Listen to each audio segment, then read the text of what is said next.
Hi! This time we're live. This time we're actually live. Cool. Give me a moment. All right. Hi, my name is Jenna Lacombe. My pronouns are she, her. I am here again as part of the Roll Plus Justice 48-hour charity stream. Thank you all so much for joining us. I will be running slash facilitating, well, I'll be running, I'm a GM, for Tendencies, which is part of the Tabletop Treehouse Black Lives Matter bundle. You can purchase the bundle at tinyurl.com/treehouseblm, and all the proceeds will go to Black Visions Collective.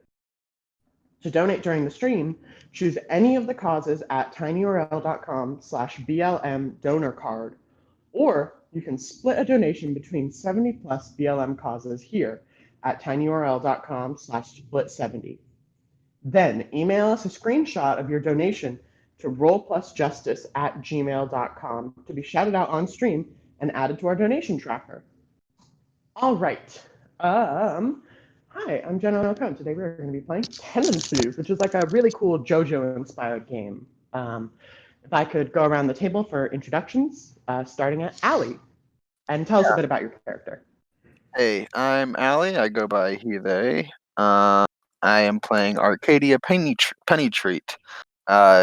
She's a high school student who has moderate internet fame because she writes a web comic. It's somewhat popular online. She has the cartoonish playbook, and her tendency is lone digger. Inspired off the song. Yeah. Awesome. And Elliot. Hey there, I'm Elith, he, him, and I'm playing Articulation Art Jones, also he, him. This is the egotistical playbook with the tendency of 1 Peter 2:17, a freshman in high school who believes that it is basically his destiny to rule the world. Incredible. And Zig. Yeah, so I'm Zig, he, they. So I'm playing Maria Hammer. She, her. She's also in high school. And she's really into street racing, in which fits well with the tendency that she has, as which is called gas. That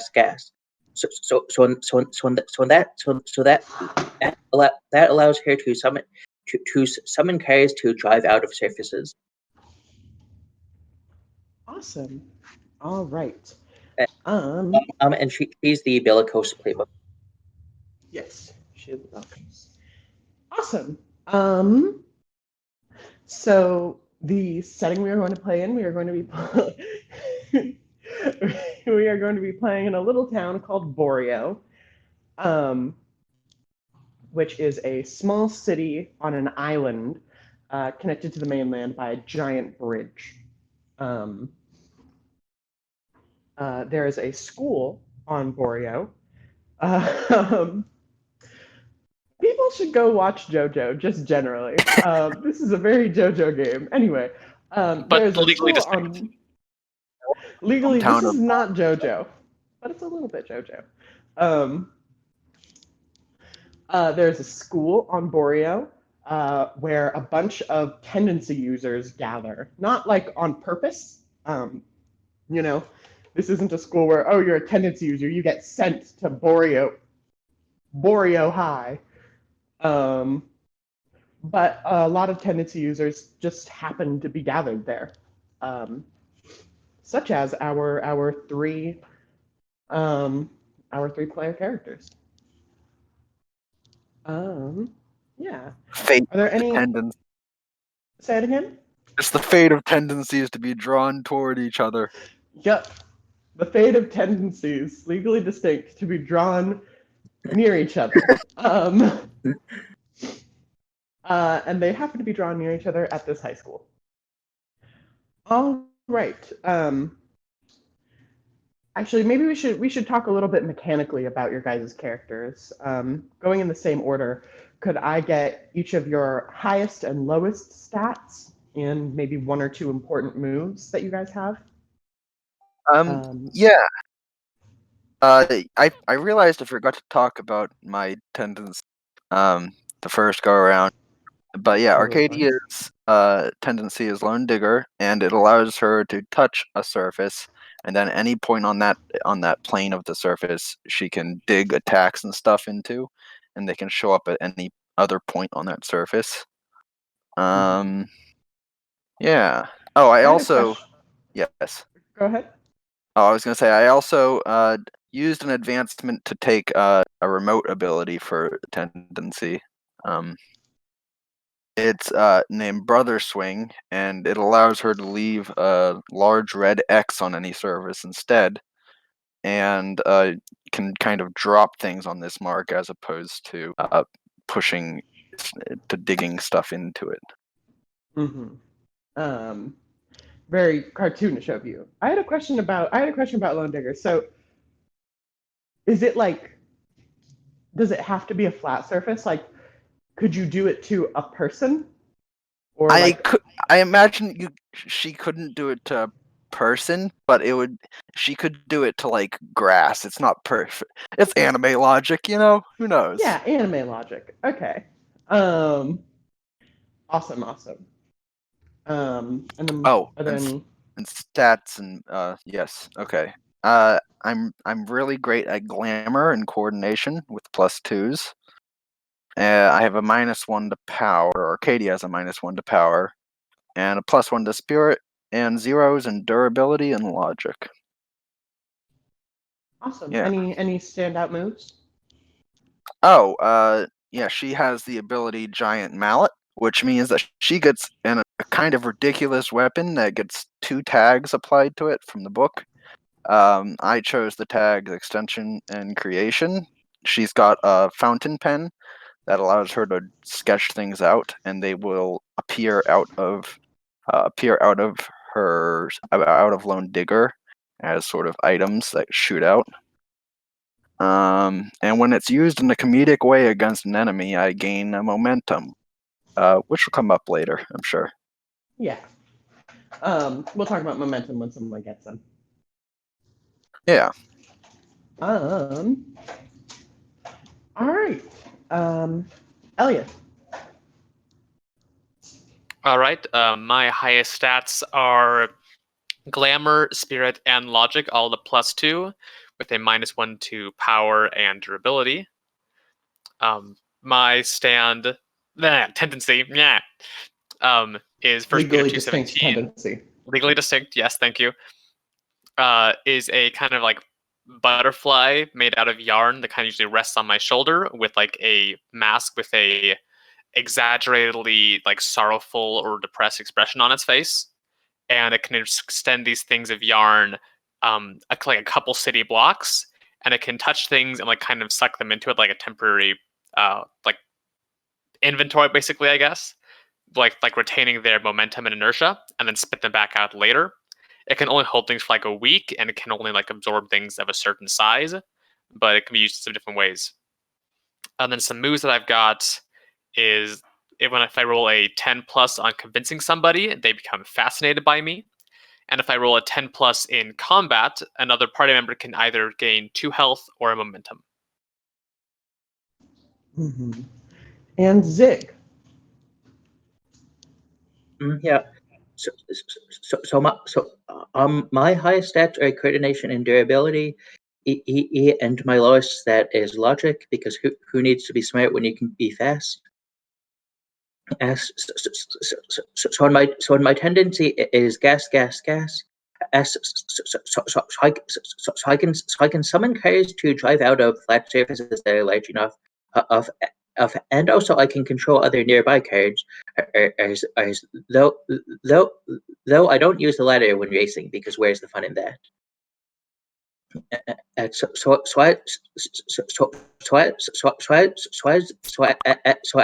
Bellicose playbook, I have some extra. I have some extra health and armor.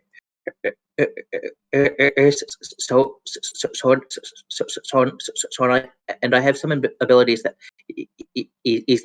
involve of the option to deal damage but take more damage when failing combat rolls.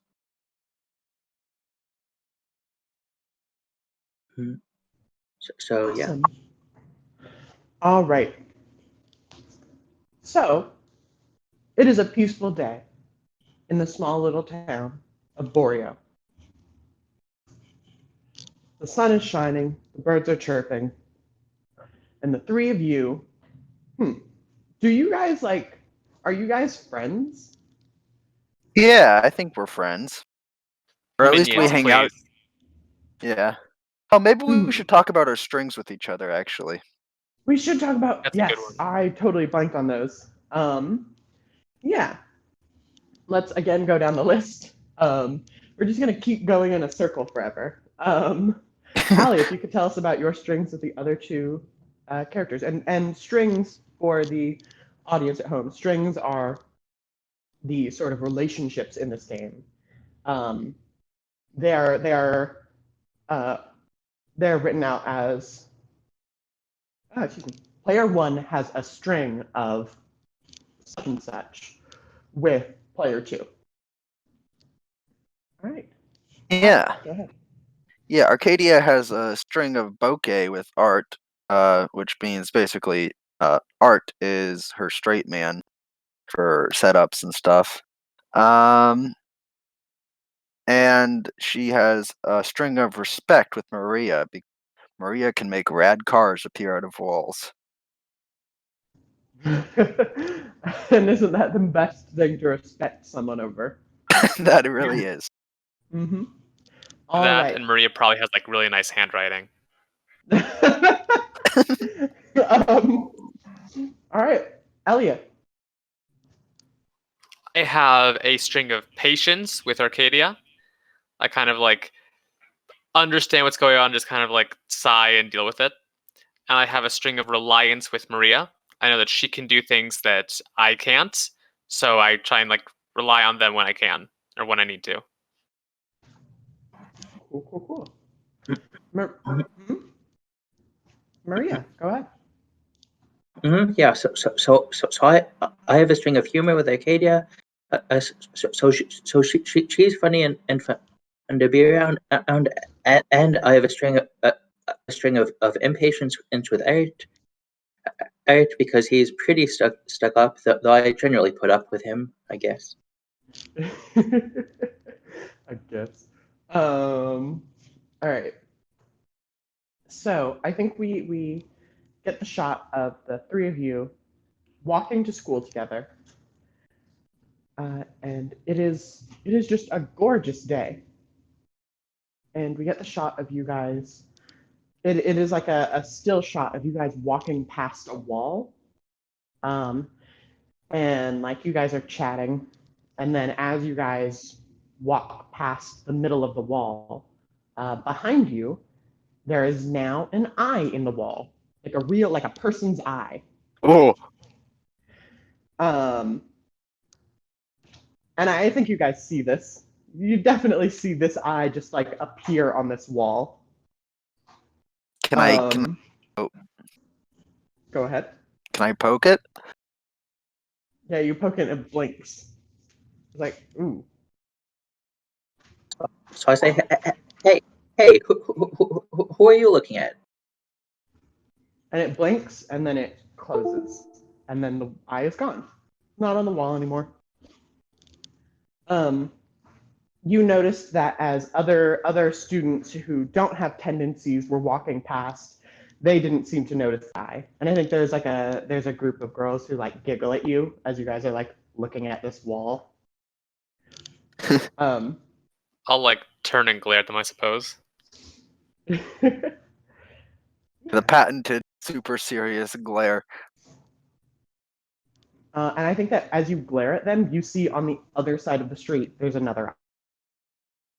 Did it just appear? Did we notice it before?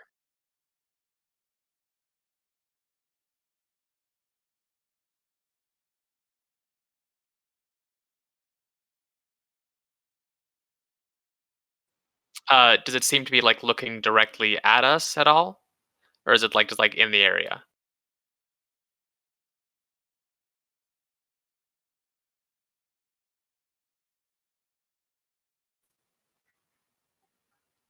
Testing. Uh, Hi, I'm back. How long was I gone for? 30 seconds-ish. Yeah, not Okay. bad. Awesome. Did I miss you guys saying anything? We were trying to. Is the eye a new? Did it just appear there? Is it appearing like different places? Yeah. I think that now we're getting into role territory. Once you're trying to figure stuff out, we're getting into role territory. Yeah, so if someone would oh, I need to look at the basic moves. Yeah, so who is the one who is looking out for these eyes? I suppose that would be me. All right. I'm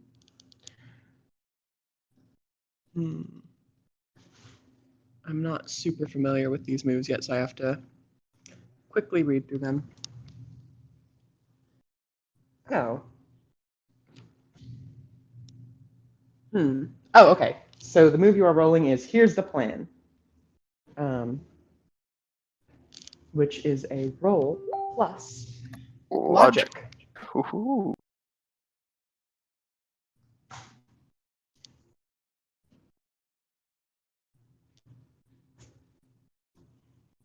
Oof.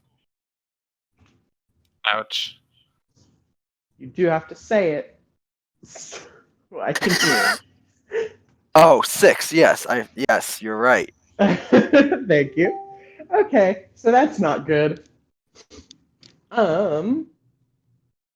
Yeah, you're looking at these eyes, and for the other two, you can see this eye just like you see them open on the wall. Like there isn't an eye, and then an eye opens on this wall. You're sort of getting sucked into it more, though. Oh my gosh, I'm blanking on your character's name, Allie. Arcadia. Arcadia, you're getting like sucked into it. It's weird. It's like drawing you in. It's like the eye that's across the street, the one that you locked eyes with first. Haha. Is sort of drawing you in. I get a And momentum if I fail a roll, right? yes, you do. Yeah, momentum is a sort of free +1. Well, not free. You can spend them to get bonuses on your rolls. Keep in mind that if you want to spend momentum, you spend all of your momentum at once.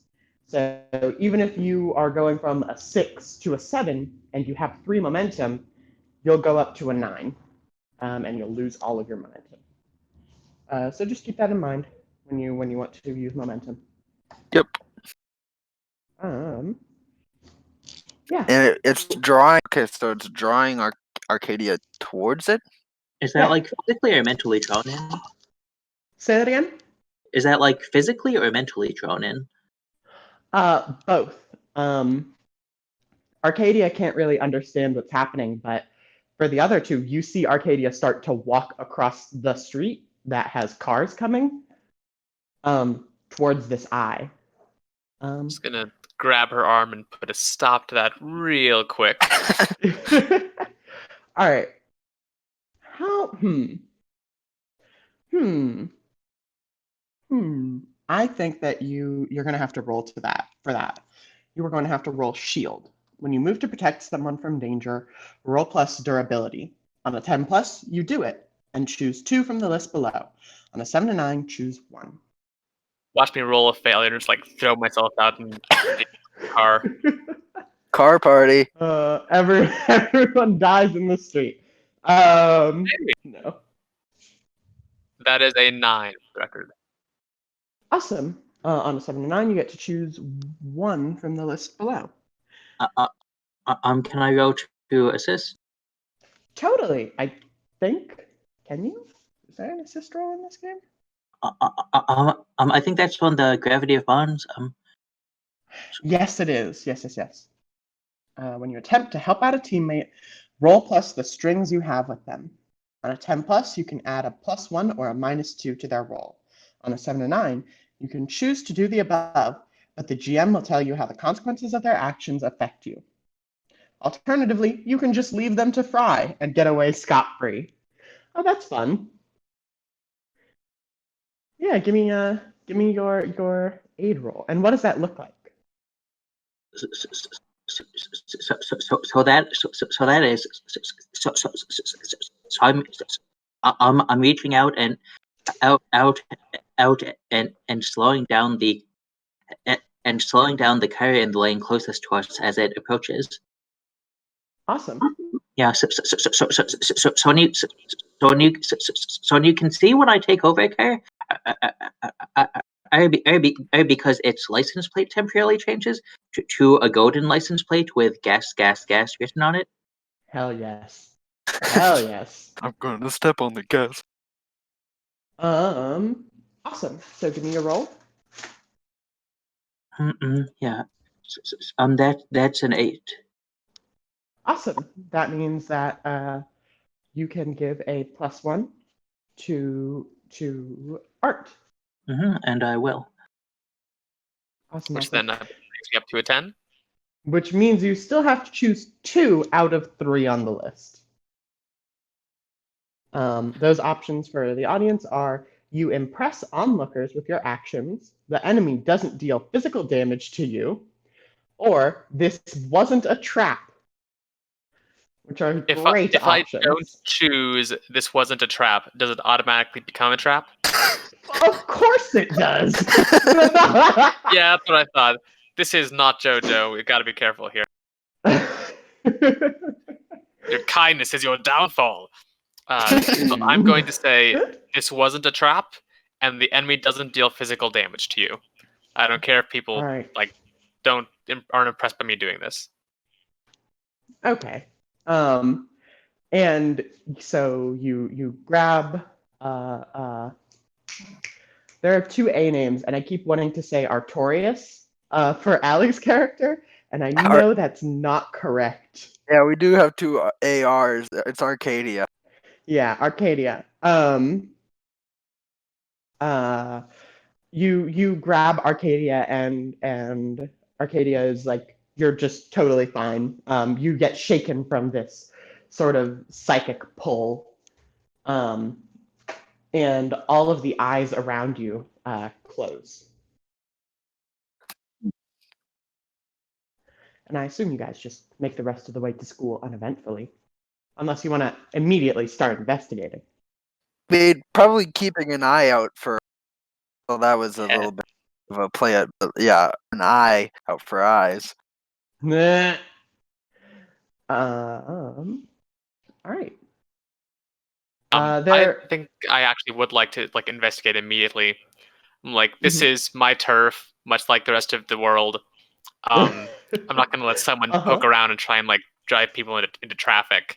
School can wait. Grades aren't that important. I'm going to find whoever's poking their eye where it doesn't belong and then just poke it out. Yeah. All right. So what does that look like? How are you finding more information? We've already seen at least 2 eyes, and 1 person got targeted. So I think they're probably after us somehow. This might have gotten cut out when I disappeared for a second. Eyes appeared all up and down the street on these walls, and they all closed when you saved Arcadia. Well, that's concerning. Never mind. Let's go to school. Ignore what's going to happen. Oh, No, okay. Now, they're clearly targeting us for some reason. Maybe just anybody. So if we just wander around, they'll probably come to us. But if we didn't see anyone directly doing it and shouting loudly, "I am the tendency user," we can probably try and hunt him down some other way. So All right. just poking around in back alleys that are still kind of close to where this originally happened. Totally. Arcadia, it sounded like you... Sorry, were the eyes human eyes? Oh yeah, they're just big. They're big. They're like the size of a whole head. Oh wow. That's concerning. I'm concerned. They're like big eyes. Yeah. I am concerned. I've made a trap. I've made a pun trap for everyone. The trap, if I didn't choose that option, was just do we have to make eye puns for the rest of the game? In the novelization of this game, every instance of I, the self pronoun, is replaced with EYE. No, I'm kidding. Yeah, but Arcadia, it sounded like you wanted to go to school. Are you okay just being dragged off like this? To school? No, to investigate an enemy tendency user. I think Arcadia is under the impression that if this tendency user wants to do something to us, they would have made themselves known. They're gonna show up at some point. Mm-hmm. So you're willing to go along in this investigation and skip class? I am a bad student. What a rebel. All right. I think we get a shot of you guys like walking down. This city is colorful, by the way. All these buildings are. Ooh, a car drove by. All of these It's buildings an enemy are. stand. It was. Tendency. Yeah, legally distinct tendency. Legally distinct tendency. An enemy tendencies. These buildings are pinks and yellows, bright colors. You know, any white buildings stand only to complement the more colorful buildings around it. And you walk into this alley, and we get this overhead shot. It never ends. We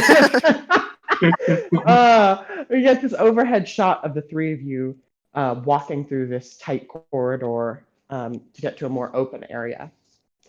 And there's like a group of toughs squatting around in like a circle, you know?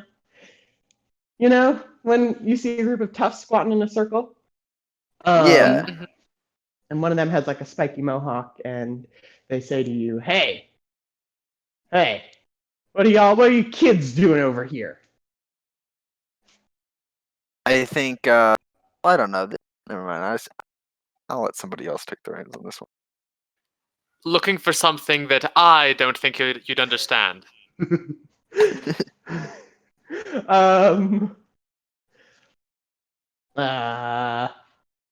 That's rude. Did you see that? And spiky mohawk person points to long black dreads person, and the long black dreads person says, "Yeah, that's super rude of you. What makes you think we wouldn't understand? That's really not cool." Are their eyes the same color as the eyes that lined the street? No. Also, I forgot to mention this. The eyes that lined the street were they didn't have a pupil. They didn't have a colored iris or pupil. That's a What was creepier the color? Yeah, it just keeps getting creepier every time we like talk about it. It gets creepier and creepier. Yeah. So we're not here to find toughs. We're here to find a creep and kick their ass. Do you say that to them? Yeah, I say that. They're like, "Oh, you want to kick some ass?" And they like stand up, and they're wearing leather jackets, and they have spiky piercings. And they're one of them.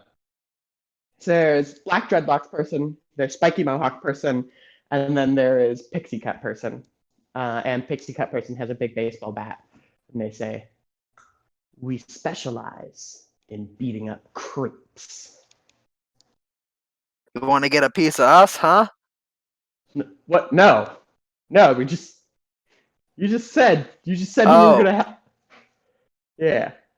Yeah. It was the baseball bat.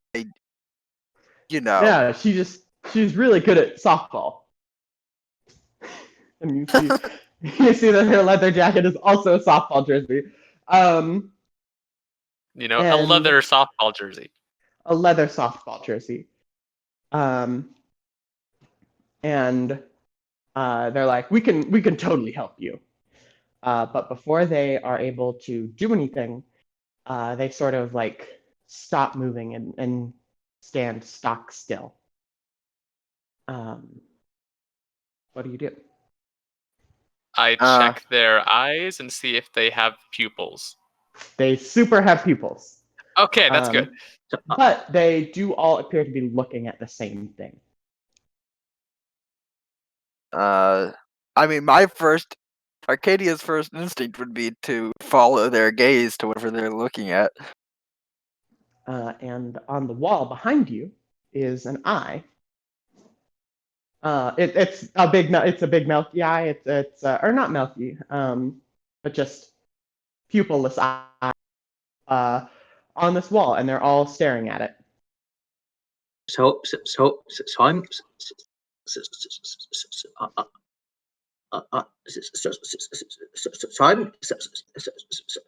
got like, how close is that wall?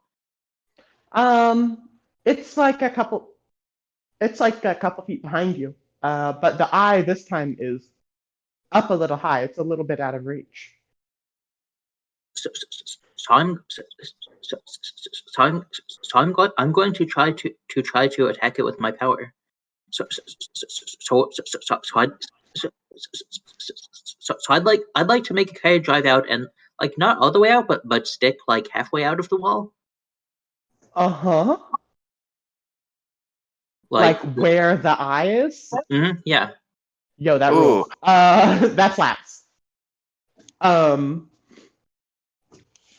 Is there? I don't think you have to roll for that. I think you can just do it, right? Like, I think you just right, because it can't fight back. Unless it has arms. No, that would be creepier. If it was just eyes and arms, that would suck. I mean, it just doesn't have fingernails. Like, I mean, I guess it might dodge by moving to a different wall. I'm not, depending on how it works. No, that's not how it works, sadly. Boy, I really hadn't considered the ultimate Maria counterattack, huh? I could. I mean, with eyes up and down the street, they can do more eyes than I have cars, so it's not a complete counter. Totally. But in this moment, they're stretched a little thin. And you do this, and the eye just like it comes out of the wall as like a full eyeball and then explodes. Like your car pushes it out before it explodes. We just hear a loud "ouch" from the next alleyway over. Literally, you hear a scream coming from towards Central Boreo. A huge, agonized scream. Wow, that's pretty gross. Yeah, it's pretty gross. By the way, have we established like how much of this is like perceivable by people without tendencies? I was about to ask, can other people see your cars? Because your cars are just cars, right? Like they're objects in the world. Yeah. Like I think so, probably. Yeah. Then these three punks they're not punks, they're toughs.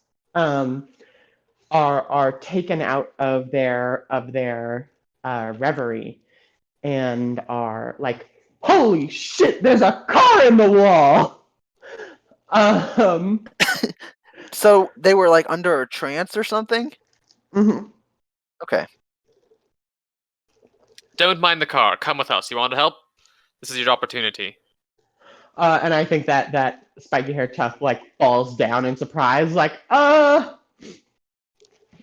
there's a car and I gotta go. I just they're and they're like freaking out and spiky hair tough scrambles away. They're not gonna be of much help. I shout out to them. Very well, take care of yourself, keep up your grades, don't forget to brush your teeth. Arcadia says, yeah, you better run. All right. Whatever, we don't need them. So I think the car slowly backs into the wall. Oh, okay. All right. So is there, I think based on that scream, someone could make a roll to figure out what is happening or to like pinpoint the location a little better, if anyone wanted to do that. Or you could just go in that general direction without a roll. Either is fine. I'm willing to make a roll. All right, go ahead. Give me a, here's the plan. When you attempt to formulate a plan of action or assess the situation you are currently in, roll plus logic. On a 7 to 9, ask 1 from the list below. On a 10 plus, ask 3. Take +1 bonus the next time you roll a move acting on the answers given to you. Actually, if I could I roll the 10 to the world? And it says when you use a tendency in effort to navigate or change the world around you, do etc. I would like to use the long range of 1 Peter 2:17 to like reach out in front of me so that once I can like find the place where the scream came from, I can zero in on that and just head and follow that string of yarn. Let me If you say check. no, that's fine. I'll roll the here's the plan, but Yeah, I don't think that I don't think the result from that move particularly applies to the situation, as well as the questions from here's the plan. Would you be open to a suggestion on how you could use your power? yeah, definitely. Could you use it to transport your phone? Yeah, it could do that. Could it like to like listen to other places? Or like to take a picture? Oh. Okay, I'm kind of into that. Yeah, that's really smart. Yeah. I do still think that's a here's the plan because I think that the result, the questions from here's the plan are most applicable to that. But I like that as a framing device, and I like that so much. I'll give you a +1 to your roll. Nice, thank you. Also, while I'm doing this, I'd like to have like 2 strands of this like up in the sky above, just like shooting like small rocks up and down and catching them again to build up momentum. Okay. All right. Give me your roll. All right, that is a 9. Awesome. On a 7 to 9, you get to ask 1 question from the list below. We're trying to locate the source of this scream because we believe it's connected to the tendency. Would what here haven't I noticed yet give us the information we're looking for? Yeah, I think so. Then yeah, I will choose what here haven't I noticed yet with the intent of finding the source of the scream. All right.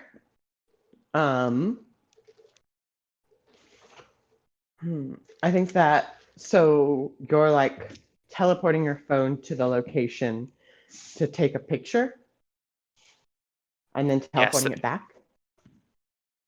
I think I set it on like a burst mode where it's going to take like a good like 20, 30 pictures in a row and then just rapidly like teleport it around because like nearly instantaneous to try and get a good like dozen areas all searched, and then I bring it back to me and check all of them at once.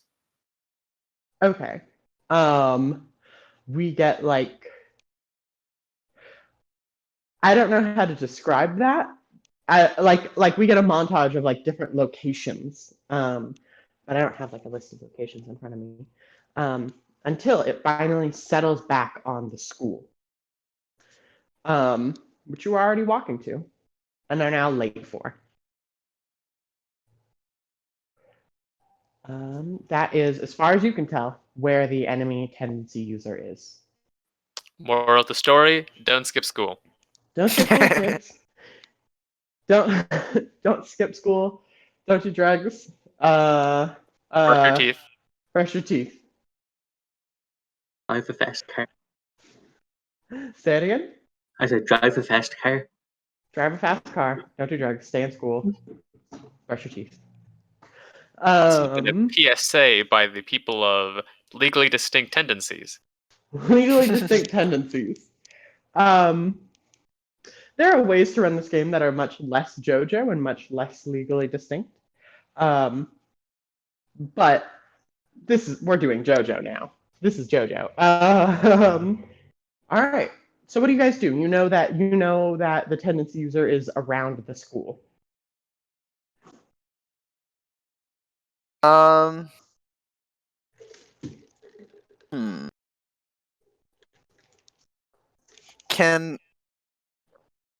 What if I just fully skip class and just kind of hang around out at the school? I mean, you could. You would miss out on education. You know what? I don't know if Arcadia really cares about education. Wow. Is the rest of the group also just like hanging out outside? Yeah, I think it Yeah. would be. You don't need education when you're getting. Oh. You're cutting out a bit, Elliot. Okay. Is this coming through all right? Nope. Concerning that. Well then, I suppose I'll try reconnecting very briefly and hope that works. Yeah, hopefully. I think I understood what you said. But is Maria okay with Yeah. with skipping class? All right. Mm-hmm. Yeah. So there's a decent chance that keep playing to their lesson already. But hey, an excuse to hang out is an excuse to hang out. Arcadia is just kind of stomping. Oh, did I hear? I thought I heard Discord. 1, 2, 3. reconnect. hey. There you are. There we go. Right. Cool. Yeah, Arcadia is just kind of stomping about the school ground, the crew. It's like, why I gotta stick it to him.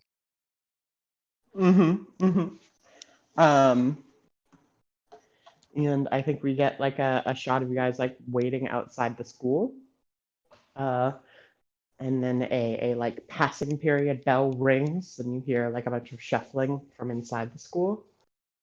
And then a very big, very tall person walks out of the school and walks up to you.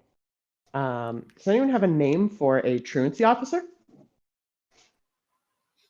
My first thought was Alfred, but I like Alfred. This very big, very tall person. They have long blonde hair. Walks up to you, and also they're buff. They're very buff, but like top heavy buff. You know. Mm-hmm. They walk up to you, and they have on their badge that says hall monitor. No, that is truancy council, and they say, what are you three delinquents doing outside of class? And they blink suspiciously. They blink a lot. It's weird. I think Arcadia straight up says like skipping school. I feel like is surprised. He's stunned, and he's like, What? I mean, if you're come with me to the principal's office, you're getting detention. I don't really wanna. Well, that's not. He's like scratching the back of his head. I don't think I will. I don't think I will. But that's not how that works. And he like flexes his badge. I'm the truancy officer. Art just like looks into the guy's eyes and is like his very rapidly blinking eyes, which is interesting as anyone facing someone with eye powers, and says, "We have more important things to do." And this like turns to like all the students that are moving like between classes and loudly shouts, "Could the tendency user that uses eyes please come forward and talk to us?" Tendency user. What's happening? Subtlety Do is you- for the weak. Subtleties. Okay. This is Jojo after all. Sorry, this is legally distinct tendencies. This is tendencies, legally distinct. And I think that people like mumble. What's a tendency? Not everyone here is a tendency user. The majority A of magic students are. part. You wouldn't get it. What? Mumble. And I think that the truancy officer is like grabs you by the shoulder and says, "I'm not playing games today. You're coming with me. We're going to the principal's office. You're gonna get detention for skipping class." I think at this moment,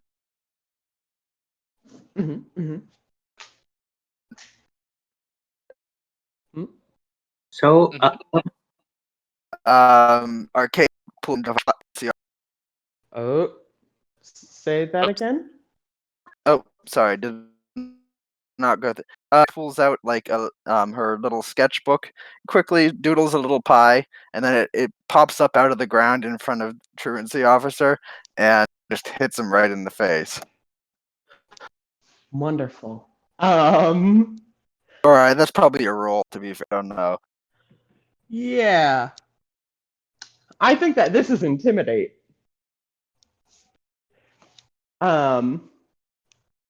This is when you attempt to use your strength in order to impress or frighten an enemy or citizen. I think that's the thing. Can I make an argument for it being 10 to the world? Since I'm using... Ooh. You're cutting out a little bit there, Allie. my 10 to appear. Uh-oh. Okay. Join and rejoin. Was that just on my end, or was everyone? I was getting the same thing. Okay, cool. Yeah.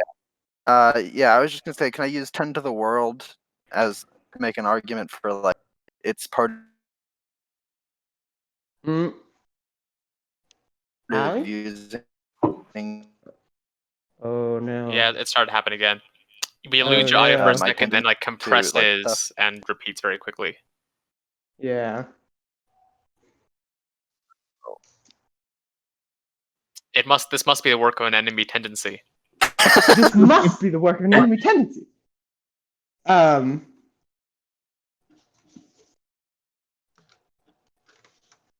it needs battery. Okay.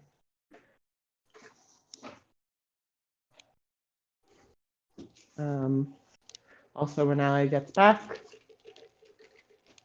Well, I'll just wait until Allie gets back. Not a big deal. Like waiting while like a pie is hovering in midair. Mhm, To the mhm. space.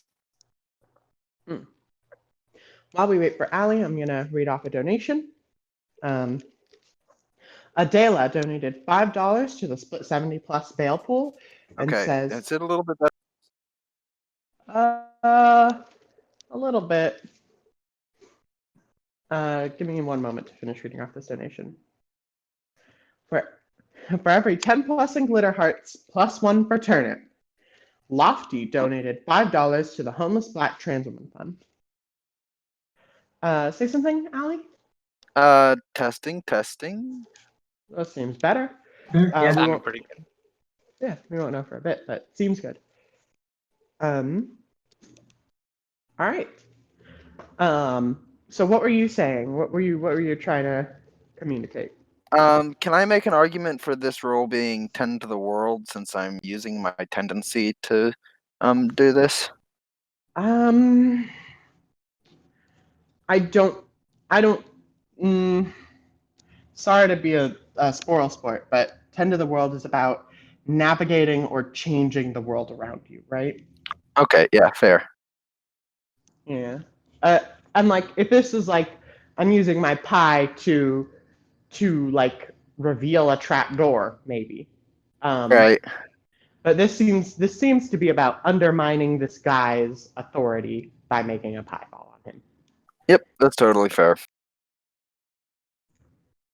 All right. Go right ahead. Give me a intimidate roll.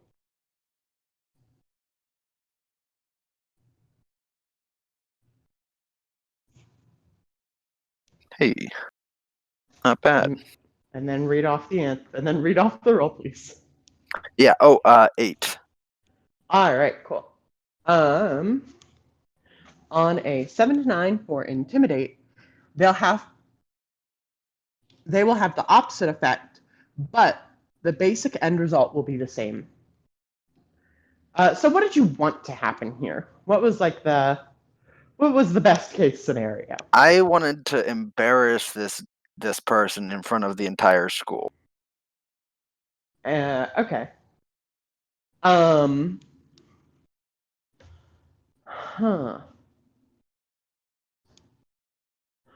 I think that he gets a pie dropped on his face, and no one laughs at him because, like, where did that pie come from? What? And he, like, this is anime. He, like, turns red and gets really mad and starts steaming. And he turns around at you, Arcadia, and starts just shouting at you, just like totally, like way too aggressive. Like, you shouldn't have skipped class. Why are you always drawing in your book? Why are you always? And he like slaps the book out of your hands, and he's getting like really angry until the principal comes out, and the principal says, "Oh my God, what was the name of this character? Arthur? The truancy officer. Oh my God, it was an A name. Alfred. Alfred. The principal comes down and says, "Alfred, that is enough." And the principal like grabs him by the back of the shirt and like pulls him back and says, "Alfred, you know you should not be yelling at students. You have not been granted the power to yell at other students. That is not okay. Pick up the book and hand it back to Miss Arcadia." And now everyone is laughing at him. But that was scary. It's like for Arcadia. This was a very big person shouting at you. But So, by the way, I just wanted to ask, would we already know of some or all of the truancy officers around school? Like, I feel like this isn't that unusual for us. Oh, totally. He is just overstepping his boundaries as a truancy officer. Okay, but like he is someone that we recognize instead of like Totally. new guy. Yeah, he is the truancy officer. Truancy officer. He has a shiny little badge and everything. Also, I know this isn't how actual truancy officers work. I just think it's funny. Go ahead. If he's like walking away or getting dragged away, could I use one of like the small pebbles that I've been like tossing around and just shoot that at, like the back of his head? You can, but the principal is watching you, and the principal is beckoning for the three of you to come with her. That's fine. It's a giant pebble coming out of nowhere, moving at fastness speeds that's probably not going to be seen. Wait, a giant pebble? A small one. Okay. Like I don't know, like a fourth of an inch or so in like diameter, maybe. Mm-hmm. And it bonks him on the back of the head. Non-lethally bonks. I would like to roll to cause harm if possible. No. Oh God! Look, you yelled at my friend. You will kill him. I'll aim for the shoulder. Still. Kind of over. If you want to cause harm, just people take a lot of harm when they are attacked by tendencies. I can only do 2 injuries. Okay, sure. I don't think you have to roll. He can't fight back. You hit him. Ow! And he falls over. And he cries a little bit. Look at what you've done. Justice has been served. Justice has been served. Arcadia offers Art a high five. And the principal, her name is Miss Pendragon, stops just gesturing for the three of you to come with her, and she says, The three of you need to come with me immediately. You can't blow me off like you blew off. And she like points to where the badge should be.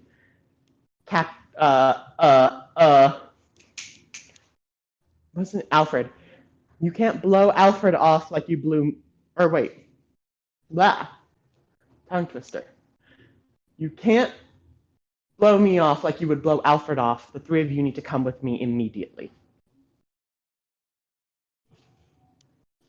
All I like right, to all look right. at the other two and like, what do you guys think? Yeah. I know my limits. All right.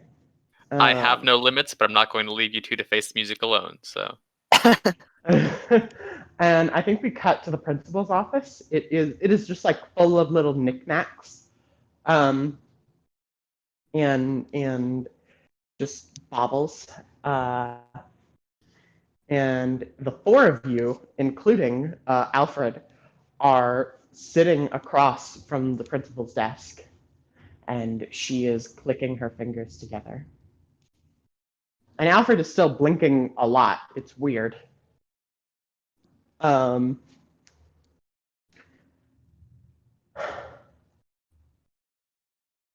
So there was a altercation, and she is like droning on, clicking her fingers together. It is all very mind numbing. I don't know if the three of you were ever dragged to your high school principal's office before, but it sucks. It sucks big time. It is the worst. And as she is talking, it's like getting harder and harder to focus on her,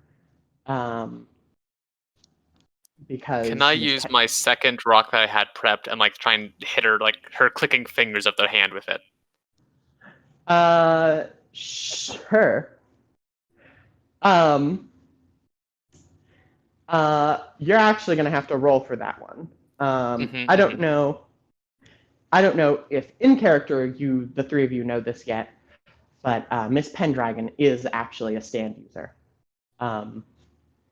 Legally distinct tendency. Fuck, legally distinct tendency user. She actually is a tendency user, so she would be able to fight back against that. So yeah, give me a. This sounds like another intimidate, almost. I originally kind of resisted coming along to the office. Would that count as refusing to bend to another authority? Sure. Is this Perfect. I get +1 to my roll then. Lovely. All right. So this is an intimidate.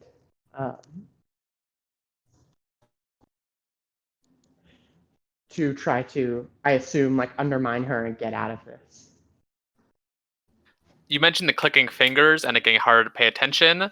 I'm guessing like, okay, something is happening here. It's much like the eye thing. We're being tranced somehow. So I want to put a stop to that if possible. And then I'll just use the break to like start talking, I suppose. Totally. And that's a failure. It's a total of 6. Awesome. You see her legally distinct tendency like pop out of her hand to grab the pebble mid-air as you fling it towards her. And her stand, fuck, her tendency. It's much harder, legally distinct tendency. Much harder when this is just a person stand. Fuck, tendency, God! This is a person-shaped tendency. Let's see. Quick question, actually. Dusty Hunter in the chat pointed out that I have a base move that whenever I perform a selfish, hateful, or petty impulse, 6 to 8 is a mixed success, which would make this a mixed success if this counts. Yeah, I think so. This is very petty of you. Okay, let's erase that momentum then. Awesome. So that means that this is a mixed result now, right? Yep. All right. On a 7 to 9, it's not the desired effect. It's not the I like the wording on this, but it's hard to put into my own words. They'll have the opposite effect, but the end result will be the same. So what were you wanting out of this? You wanted to undermine her and be able to give your own 2 cents, yeah? I want her to stop talking down to us and start paying attention to us, I suppose. I think a similar thing happens where she does grab it out of the air, and her legally distinct tendency comes out of her to like show off. I think that in the anime of this, we get like the splash screen that this tendency is named Sleepy Time Tea, and it's a tendency that makes people fall asleep. Hey! And she holds the pebble in her hand and like, you know that thing where you can like, it's not fushigi, where you make the little balls go in between your fingers. You know that? Oh. She's doing that with her tendency. And as you look next to you, Alfred is asleep. Alfred is dead asleep right now. And she looks to the 3 of you and says, "What trouble have you kids gotten yourself into? You're shouting about tendencies, which you know you should not be doing." Clarification, do we know we should not be doing this? Probably. Someone probably told you, don't tell other people about magic powers at some point. We probably skipped that class. Yeah. Totally.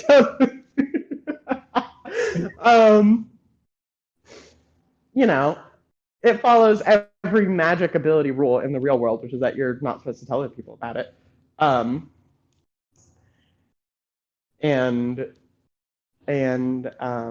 Yeah, she is listening to you and giving you the floor, but she still has an amount of control over the situation. I'm just gonna say, I guess. Sorry, you can probably go next, but just this isn't about grades or tendencies. This is about a potential threat we want to deal with before anyone gets hurt. This is more important than skipping class. I'd like to try and roll to convince somebody if I can. Sure. Do any of your moves come into effect here? If I get a 10 plus, they will be entranced by me, wanting to go closer to me and learn more about me. Okay. All right, yeah, totally. Give me this convince. When you attempt to sway someone to your way of thinking, roll plus glamour. All right. Anyone willing to help out with this? Yeah, I think Arcadia is like there's big old eyes appearing all over the school, boss. Boss? Did you say boss? She says boss. Yeah, that's what she does. I love it. This is good. This is good. Yeah. That is a +1 to your roll. The thing where she makes her eyes bug out a little bit. Or wait, no. You have to roll to aid. Sorry, Oh yeah. I forgot what game you were playing for a second. I was like, all right, cool. Like Blades of the Dark rules. Spend 1 stress. Yep.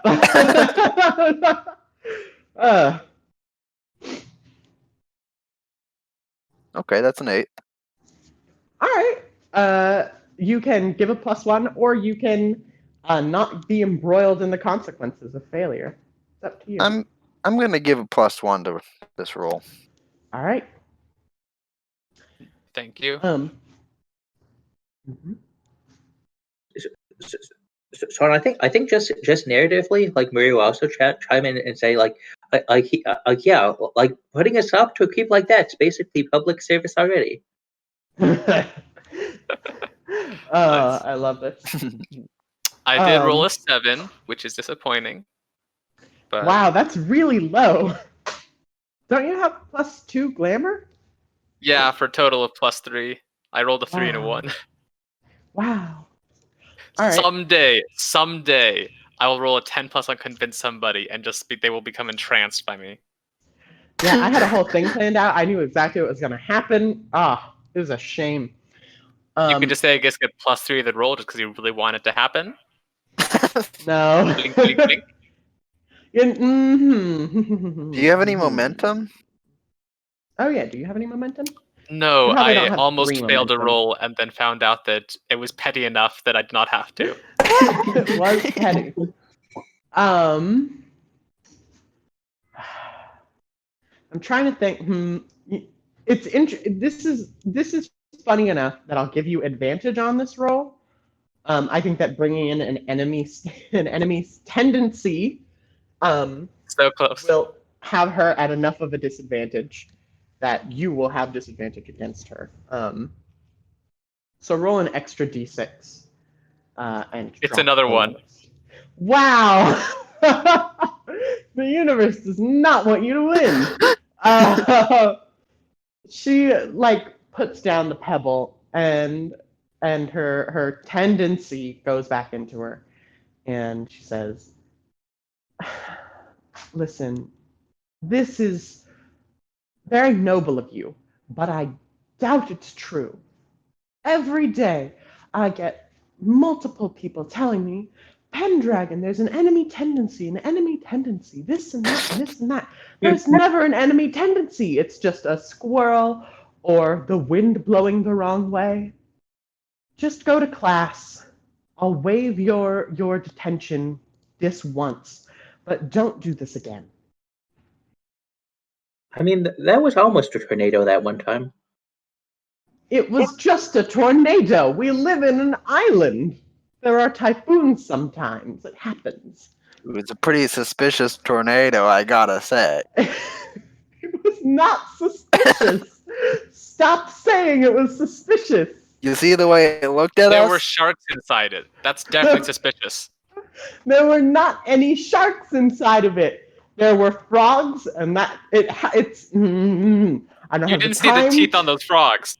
I don't have the time to relitigate the Frognado incident. You are leaving my office immediately. I think Arcadia just kind of does like a big sigh and just says, "If you get hypnotized by eyes, don't come calling to us." I won't. I think you will. And do the 3 of you leave? Or. Yeah. Yeah. All right. And I think that we get the shot of the 3 of you filing out and closing the door behind you. And there is an eye on that door. And we cut to the 3 of you, presumably in class. Ha ha ha ha ha ha. Unless you're immediately going to go skip again. I was leaning in that direction. Okay. It's up to you. See, at this point, I'm more inclined to go to school because whatever happens is not my fault. Also, out of character, the Frognado incident was 100% an enemy stand. Tendency. 900% an enemy tendency. It just looks bad if she admits it. Yeah. Is We like could- Maria going to class or not? Mhm. And I think so. Yeah, like she's not paying a lot of attention, but she's still feeling really overconfident, and she probably beat the enemy tendency already. Mm-hmm. Or I think- she already what? She's feeling very overconfident, and feeling like the wealth thing likely beat the enemy tendency use already. Okay. All right. So are you also going to class art, or are you gonna skip? think Arcadia leans over at Art and is like, "Don't you want to see what the look on her face is when this whole thing turns belly side up, huh?" Art kind of like straightens his back and just like, this isn't about being right or seeing someone else get their just desserts. This is about someone is a potential danger to the citizens of this town or the students of this school.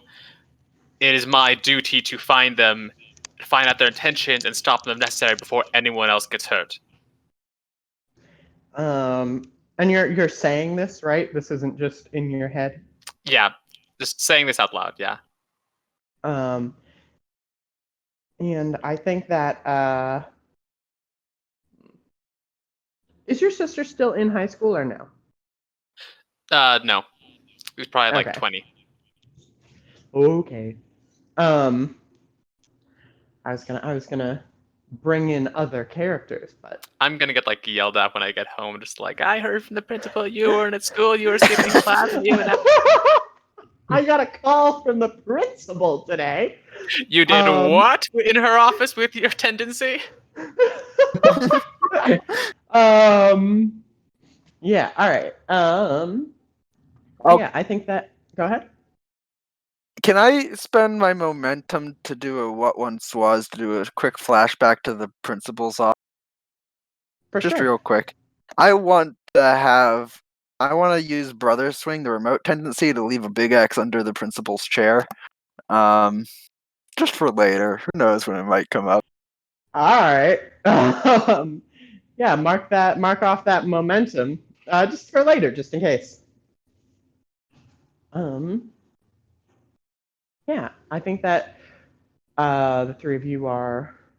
I guess the two of you are in class. We'll get back to what Art is doing in a second. Art, you're for sure not going to class, right? Definitely not. All right. And I think that I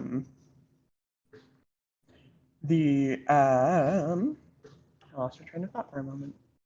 We get a shot of the two of you in class. It is a boring day. It is biochemistry. And your professor, or not professor, this is high school. Your teacher, Mr. Frognado, suspicious name, but Things nonetheless. have been tight lately, and they just really had to get a second job to like help pay the bills, and they insist we call them doctor. Doctor Professor Mr. Sharknado, or Frognado, who has colorful hair, which is strange because most of the students in this class do not have colorful hair. He says he's giving a boring lesson, and the two of you can see as this lesson is happening. You can see a trail of eyes, like very, very small, around this room. No one is distracted by them, no one is looking at them, but there are just these very small eyes around this room. Like in the middle of class, you began to notice this. Like human-sized eyes or big head eye? No. Smaller than human eyes, like dog eyes. Well, dog eyes are still kind of the same size. What? Fish? Fish? Frog eyes? Smaller eyes than human eyes. Are appearing around this classroom. What do the two of you do? I'll leave it up to somebody else for this.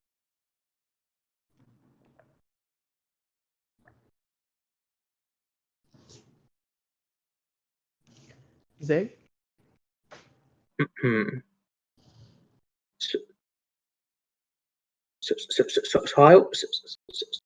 I will ask to go to the bathroom to check if it's just this room or also outside. Okay. I don't think you need to roll. I think you like raise your hand and ask for the restroom. And Professor, sorry, Professor Dr. Mr. Frognado isn't a monster, and lets you go. He is still a Frognado, but he's not a monster. No, he is still Mr. Dr. Professor Frognado, who probably 100% made that Frognado happen that one time, but no one wants to talk about it. It's fine. We like figured it out. He's on not our side, but like not evil anymore. Yeah, he's cool. He's chill.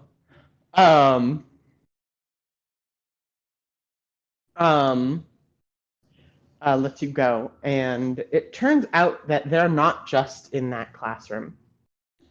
I think you should give me a roll. I think you should give me a here's the plan roll to put all this together.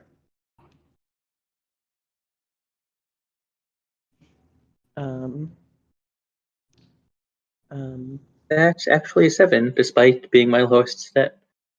Well, hey, better than nothing. All right, you get one question.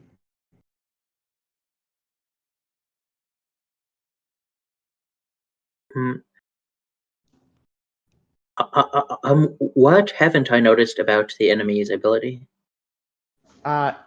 It's watching you and it's following you. That like this isn't just like someone's making eyes appear that like hypnotize people. It is deliberately watching and following you.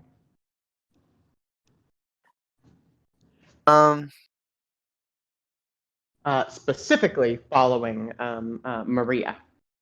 As Maria leaves the room, Arcadia, the eyes disappear. They close and fade away. Do I see anybody in this room dressed in very fashionable clothing? Maybe too fashionable? Is anyone in this room wearing a cool outfit or have cool hair? Give me a roll. Give me a here's the plan roll. Okay. That's such a good call. That's such a good instinct.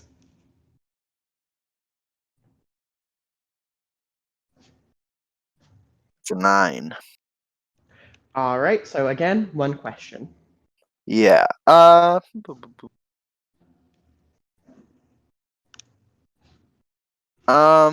think.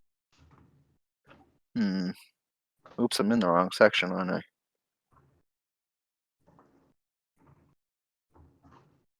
Yeah. Where is the most danger present? Or maybe that's actually no. I'm trying to figure out which one of these questions gets me closest to what I'm looking for. How can I gain the most advantage, or what here haven't I noticed yet? Yeah, what here haven't I noticed yet might be better because we've already noticed the eye. Yeah. There's someone in here who's not in here actually. There's someone missing from class. You're looking around the room, and at first you thought it was just Art's seat, but it's actually the seat behind Art that is behind Art's empty seat that is a little suspicious. A student who you're not super familiar with, who has he's a guy named Salt. Salt. Salt and Peppa. I knew it. No, it's just Salt. Oh. Yeah, Salt is not in. After the tragic loss of Peppa, Salt is. Sorry to burst your bubble. I was legitimately expecting like a middle name of and a last name of Pepper. No, it's just Salt. I haven't figured out their middle or last names. Yeah, Salt is not in class right now. He never stood out a lot. He was kind of a what's like the, oh my god, what's the word for like it's like a really, it's a mean name for like someone who like doesn't drop out but who stays in school and like doesn't perform very well. Like a wallfly? Yeah, he's sort of like a wallfly. And he just never paid much attention to him. But for some reason, he's not in class right now. Okay. Let's cut. What are you doing, Art? Out of class. I know that the eyes were poking around for a reason, most likely. So I'm just walking through all the hallways trying to see, can I find any, and like peeking like inside classrooms really briefly, like I find someone. But like before I like look into a room or before I like go around a corridor, I like do the same thing with my phone again, take a quick picture, bring it back, check it, just to make sure I don't like walk in like a hallway of eyes and get tranced. Ooh, that's a good call. Some Medusa strats. Yeah, I think that this is a. I think this is another. Here's the plan. Or it might be. I'm fine with it being a 10 to the world for like using your stand to navigate. I do feel like I'm going whichever to you get prefer. more useful information out of the here's the plan, it seems like. Totally. So. All right, give me here's the plan. Rolling 3 for 3 on here's the plans. Hopefully you don't blow it. That's an 8, not too bad. All right, so we are 3 for 3. On a 7 to 9, ask me one question.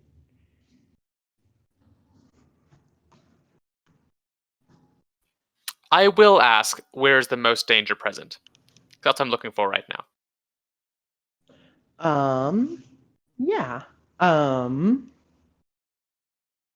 I think that you're like, what are you specifically checking for? I know that there's eyes popping up. They're looking for something. I know that they have the power to kind of like entrance people. So looking for anyone, I guess, who's potentially entranced in a bad situation, because that gives me a possibility of, okay, what is this person looking for? Yes, anyone's being affected by this weird eye stand. Tendency. Legally distinct tendency. Can we just call them tendencies for now? Tendencies. No, that's even worse. I think that you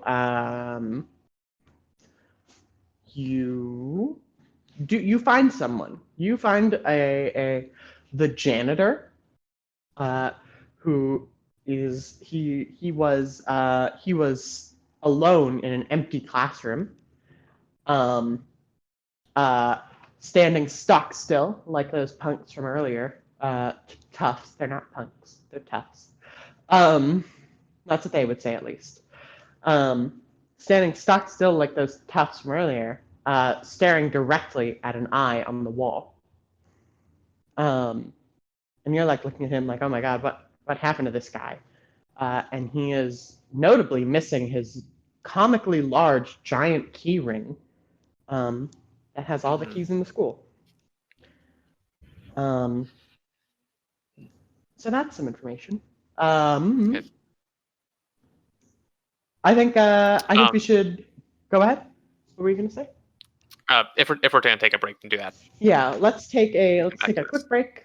5 or 10-minute break. Hello, everybody, and welcome back to the Roll Plus Justice 48-hour charity stream. I am Jenna and we are back with Tendencies. If I could just get a quick round robin of everyone's names and pronouns. I am Jenna, she, her pronouns. Allie, he, they.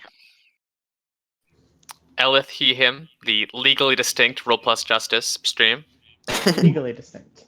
Yeah, so I'm Zig.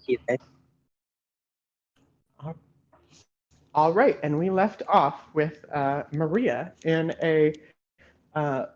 Maria, who is played by Zig, in a precarious position.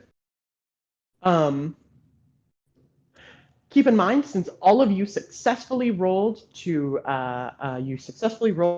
the plan. Everyone has a +1 when they're acting on those answers. Yeah, Maria, you know that you are being stalked by these eyes specifically. Yeah. So I'm trying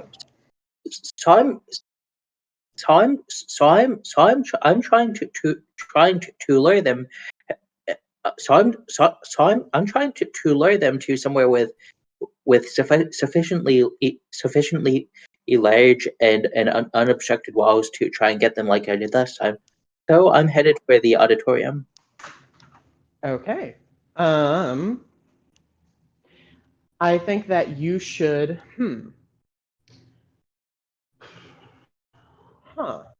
I think this is either a swift lean when you attempt to dodge a negative physical effect, or a tend to the world when you use your tendency in an effort to navigate or change the world around you.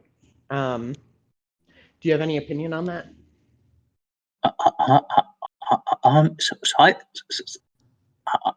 I think I'd prefer a swift lean. Totally. All right. If I can pose the question, is there something that's stopping Maria from going to the auditorium that like poses a threat? Or just like, All these okay, can you eyes. find your way there? Okay, so the eyes are a direct threat then.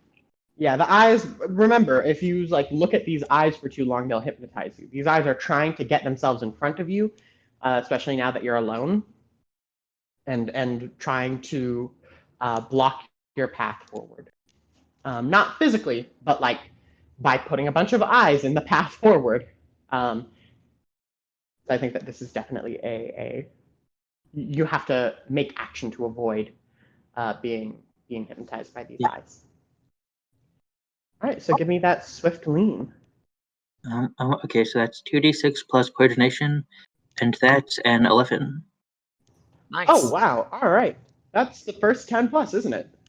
Hey, Hey, isn't there like a crit? Isn't there like a thing for that? Like a command in the chat or something? I don't know. hit the crit. On a 10 plus, you do it with style, gaining a momentum. So what does this look like? How do you get there and avoid looking at these eyes for too long? So I like I have a scarf, and I think I'm holding it up to my eyes so that I can sort of see through the eye holes, but like can't see as clearly. So since I already know where the auditorium is, since I go to the school, so I'm just booking it towards there. Awesome. All right. Excuse me. Okay. Yeah. So you get to the auditorium, and it is big and empty. And also full of eyes. What do you do? So I'm going to try a similar thing to what I did before, so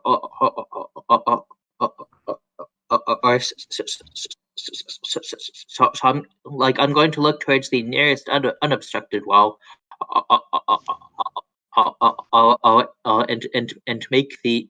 and make the largest by front car I can summon, which is probably like a minivan, and to try and jab out to try and redo the thing I did last. Okay. Yeah, this is. I think now this is a roll. There's a bunch of eyes. You are in a space that this person is also familiar with. This pretense is off. This is Salt. The enemy stand user is Salt. Kid gloves off. I think that you are going to have to make a. You're gonna have to make a roll. I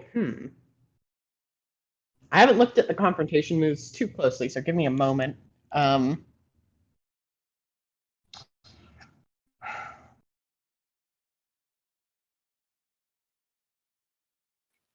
Probably a battle tendency. Yeah, I was thinking either that or take aim. But I think it is battle tendency. To attack these eyes. Okay.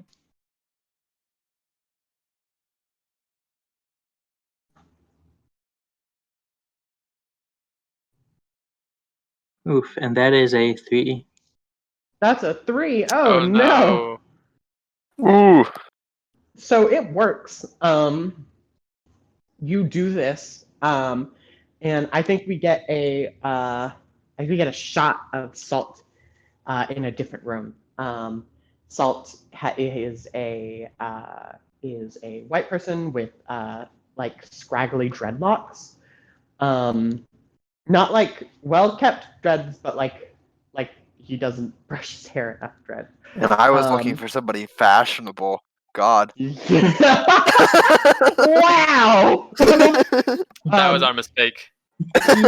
He has on like a yellow hoodie and a yellow tank top, and he is like holding his mouth shut. And, oh, also he has 100 eyes on his face that are all the same milky white. He doesn't have like a nose; he just has eyes from his forehead all the way down to his mouth.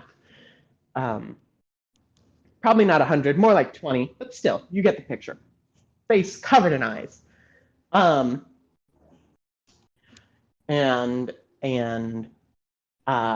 he has like a rag in his mouth, and he's trying to hold his mouth shut so that when you drive this minivan out of the wall, and it definitely bursts a couple eyes. We see like an explosion of eyes from where this minivan comes out. That all explode. He screams, but it's not loud like last time. Oh,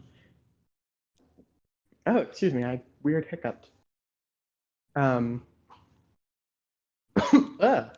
Sorry. You ever hiccuped while you're trying to talk? That hurt. Anyway, Does I'm suck, fine. yeah. What was I gonna say? Oh my gosh, I lost my train of thought. Yeah, he screams, but into this rag, so he doesn't like alert you to his position. And in the process, the rest of the eyes in the room stay open, and even though you got a couple with the minivan, the rest of them get you.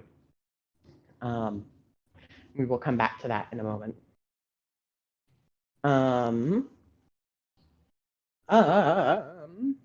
Arcadia, Hmm. what do you do? My end goal here. How long has Maria been out? Probably like 5 minutes. Probably doesn't take that long to get to the auditorium if you're running. Yeah, I'm just trying to decide if it's like a weird amount of time or not. You should be worried. You know that Arcadia was going out to investigate these, and they followed her. Okay. Or sorry, Maria. What I said, Arcadia. My bad. In that case, what's around this room that I could use to cause a little bit of chaos? Up at the front of the room, Professor Dr. Mr. Frognado is doing an experiment with a Bunsen burner. Ooh, that's fun. Mm-hmm. We can add arson to our list of crimes. This is the This is the biochem lab, right? Sure. Yeah, he's Professor Mr. Dr. Frognado, of course. Yeah, He I does biochem. think what happens is you see Lone Digger step out from behind our. I don't think I've ever. Lone Digger is like a figure in a mafia suit with no face, but where the face is just like drawn on and it's like moving like. I don't know how else to describe it, but the Aha Take on Me music video. And so yeah, she reaches down into the floor that Lone Digger is touching on, and grabs a bottle of chemicals, any chemicals really. There's a lot of chemicals in a Some biochem chemicals. lab, and pulls it and throws it over the Bunsen burner. Oh no. What happens here? What you This tell could me? go very badly, very quickly. Yeah, that's the goal. I want to cause a distraction, a very chaotic distraction. Do you have a move about that? No, but I imagine that would be something like affecting the environment around me with my tendency. Yeah, I don't think you'll have to roll. You can just make chaos happen. No one is either ready for this or prepared to stop something like this. Your tendency flies through the air and or this bottle of chemical flies through the air and like you know how in cartoons when someone gets like set on fire, their like face is all black and stuff. Yeah. I think we get that shot as the fire like burns like green and purple and stuff for a second. And we get like the blinking from Mr. Professor Doctor Frognado before the fire alarm is set off. Yeah, that's what I was going for. I was going to say fire alarm, but I didn't think they had those in classrooms. So I'm going They to have fire alarms in classrooms. Hold on. Do they? I thought they were like in the hallways or something. No. Oh well, Those are- you know what? Live and learn. I got to cause a big explosion, so really. Uh-huh. But yeah, going to use that to slip out and try to find Maria. All right, I think you can do that. I don't think the fire alarm goes off for the whole school, and I think the auditorium is in like I think the school is in like multiple buildings, right? And I think the auditorium is in a different building. Yeah.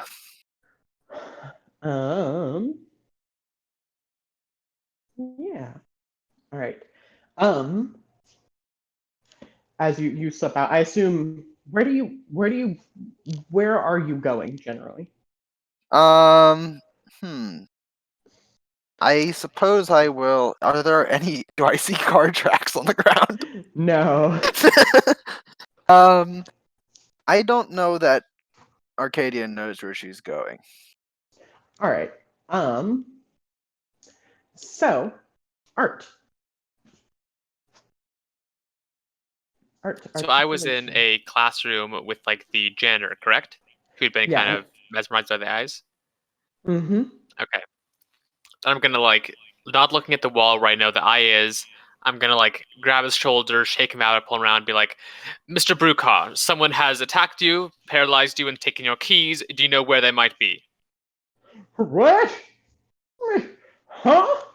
Why, I don't know where I am. Oh, Sir, geez. you've been put underneath a magic spell. Someone is causing havoc at the school. What? A Please. magic spell? Oh, beans. What did you say his name was? Mr. Brukar? Mr. Brukar, yeah. Mr. Brukar? Oh, why, I'm just a simple janitor. I don't know. This is a bad day for Mr. Brukar. Mr. Brukar. I don't know anything about I don't know anything about Brukar. That name threw me. Magic spells? He doesn't have any information here. But he's just he's just a man. Someone took your keys. Do you know? Is there is there closets you can only get to? Only you can get into. Well, of course, my keys open all the doors. I'm the janitor. Which ones can only your keys get into? Well, I think you have to convince him. I don't think he's gonna. I think he's gonna tell you. Just like if you were a magic user who could create like mesmerizing eyes, where would you be? I think this that, theoretical scenario we're proposing to Mr. Brukar. Mr. Brukar, I've been doing a bad job of explaining what people look like in this game. Mr. Brukar is a light-skinned man with like a big handlebar mustache. You know what the janitor in Futurama looks like? That's what Mr. Brukar looks like. He's that guy. Okay, I rolled a 9. All right. Wow. Do you have any momentum? No, I don't. Just I'm doing so too good. close. Consistently. You're too almost great at this move. Yeah, Mr. Brukar will. Hold on, let me read the 7 to 9 effect real fast. They hear me but are doubtful of what I say, so I guess I'm just like, hey, someone took your keys. I'll go find them and get them back for you. In just like the flattest tone of voice possible. I'm not. I'm not. What? You're a witch, aren't you? You're trying to steal my keys and go to the boiler room, aren't you? Boiler room, got it, thank you. And I turn around and head off. All right. Oh, beans. Oh. I wasn't supposed to tell you that and just morphs into hate group for a second. Why does everyone try to steal my keys and go to the boiler room? Aw. Yeah, I think that he I think you run out and then the sprinkler, the fire alarm turns on, and then you and Arcadia cross paths. Yeah, I was gonna say, like, as I'm running, I pull out my phone and, like, call Arcade and be like, I know you're in class. They might be in the boiler room. Come if you can.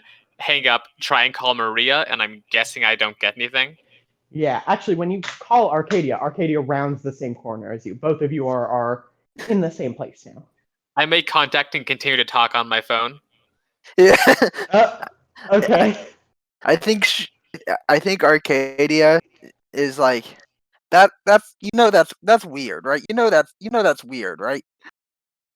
You'll have this voicemail for posterity later. I'm sure you'll thank me then. Okay. Yeah, I will. Alright. And she kind of grins, but she's like, so yeah, Maria just left class. I'm trying to look for Maria.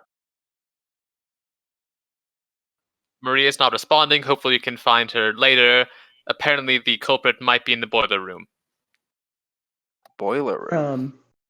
Apparently we have a boiler and the school was constructed in the 1920s. How fun. Every school has a boiler room. It's where the hot water keeper or hot water. What the heck is that called? The water heater is. It's in the boiler room. That's what it's for. Okay. Yeah. I don't think that either of you know where the boiler room is off the dome. It's not like a room you go to ever. And bring Mr. Brewcar with us. He thinks you're witches, but I want to. No, I think he thinks Art is a witch, right? Uh-huh. I want to buddy with Mr. Brewcar. Be like, say, pal. I was just thinking the other day. Like, man, you know what's really weird? Boiler room. They're just so wild. They're so wacky. And Huh. I think you can try to do this. I think this is a convince. yeah. I'm trying to think if I can help, but I think all that I do is just make things worse. You could help by I could see a situation where this is about you know how witches are always going to boiler rooms, and then you could, I don't know, do something with that, I guess. Oh, I'll be standing outside the door and I'll just shout again the flattest tone of voice. I'm a witch and I'm going to the boiler room. Someone has to come stop me before I do evil things there. Oh no! There was a witch in the boiler room. Oh, And I stamp my feet in place, trying to mimic footsteps running away. Fortunately, I am trained in anti-witch practices.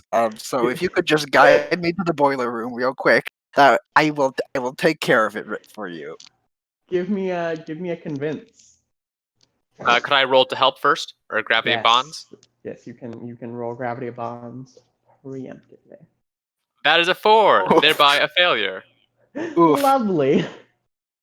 All right, make this convince.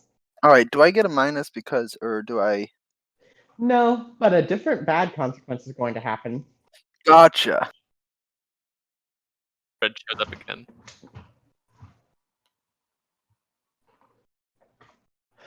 Also, Oh. is Lone 11. Digger? Sorry. Hell yeah! Wow, if Nice. only you were Art. Is Lone Digger just Is sort what of like everyone says when they wake up in the morning.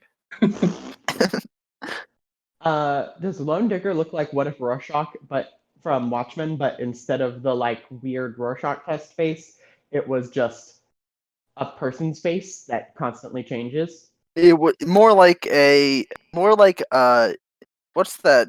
Lenny was here or whatever. What's the meme with the guy who's Oh, it's L something. It might be Leroy. I don't think it's Leroy? Leroy. Yeah, Kilroy maybe something. I don't Kilroy, know. yes, Kilroy Yeah. is here. Yeah. Anyway, yeah, it's like that. It's like very stylized, and it's constantly changing though. It's just like blurry or something. Yeah. All right, cool. Awesome. All right. Yeah, I think that he believes you. Well, I actually have to read what a 10 plus on someone does. On 10 plus, your words creep into their heart and they see things from your perspective. If but for a moment, the witches are here. They're here to. Oh, witches are here. I just heard and saw a witch. Oh, Lord. And the boiler room is down the hall and to your left. I'll never forget you, Mr. Brewcar. I'll never forget you. What's your name? And you're already out the door. Yeah. Yeah. I think that the two of you are running down this hall and are headed to the boiler room when you meet Maria on the way. Zig, would you feel comfortable playing Maria, who has been mind controlled to fight her friends for a little bit? So like mind controlled in like in a trance way, or like in an illusion and seeing people as enemies way. In a trance. I don't think that you are of mind in this moment, if that makes sense. Okay. All right. And if you don't want that to happen to Maria, I have a different consequence for the other failure. That makes sense to me. All right, cool. Yeah, the two of you see Maria heading down this hallway. Oh, we didn't have to find the boiler room after all. Well, that's still where the enemy tendency user is. Yeah. So I think. So I think. Like I think Maria is staring blankly ahead, and and the car and you hear an engine revving sound, and then a car comes out of the wall at you. Oh, cool. I've been waiting for this moment. Gas. You have?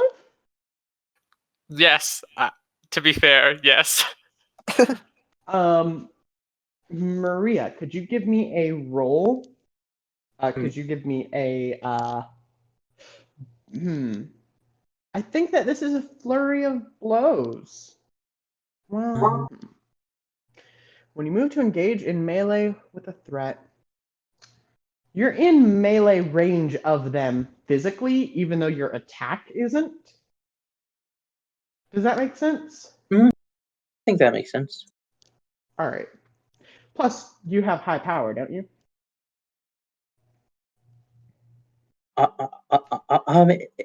It's my second highest. Okay. I think it makes sense here, though.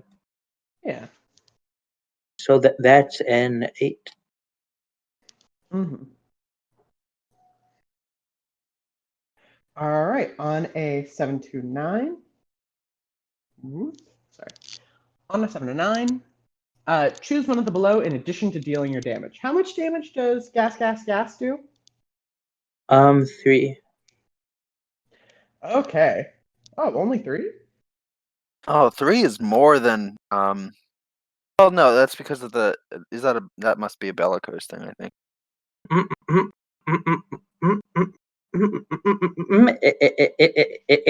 It's the medium range. Oh, Oh, okay. Mhm, yeah. Mhm, yeah, like hand range is 4 damage, like close range is 3, and long range is 2. oh right, yes, you are right. Man, damage? What? Okay. What? Hold on. Pause. How much damage can all of you do? Like, as tendency users? 3 with my tendency. Art? 2 with mine. Although I will say that if you roll high enough, you can like just choose to do more damage. Yeah. I guess. But it also means if someone has like a hand ranged ability, I literally just cannot hurt them without like rolling high enough. Yeah. Yeah, Because there's armor on characters too, which is I was looking at the book, okay, and like so like I forget like I think it was with player characters. Like if player characters attack each other, like armor doesn't affect that, from what I remember. Yes. Player characters ignore other armor. Armor only affects when you're hit by an enemy stand. Enemy stand users don't have armor. right. Enemy Or stand Jenna- users have a lot of fucking health. Holy shit. Okay. Um. Okay. I'm gonna do some anyway. Yeah. On a 7 to 9, choose one of the below. Which did you choose, Maria? um I think maybe the enemy breaks your flow, causing you to stumble. Oh, makes sense. Yeah. How do either Art or Arcadia cause Maria to stumble in this moment?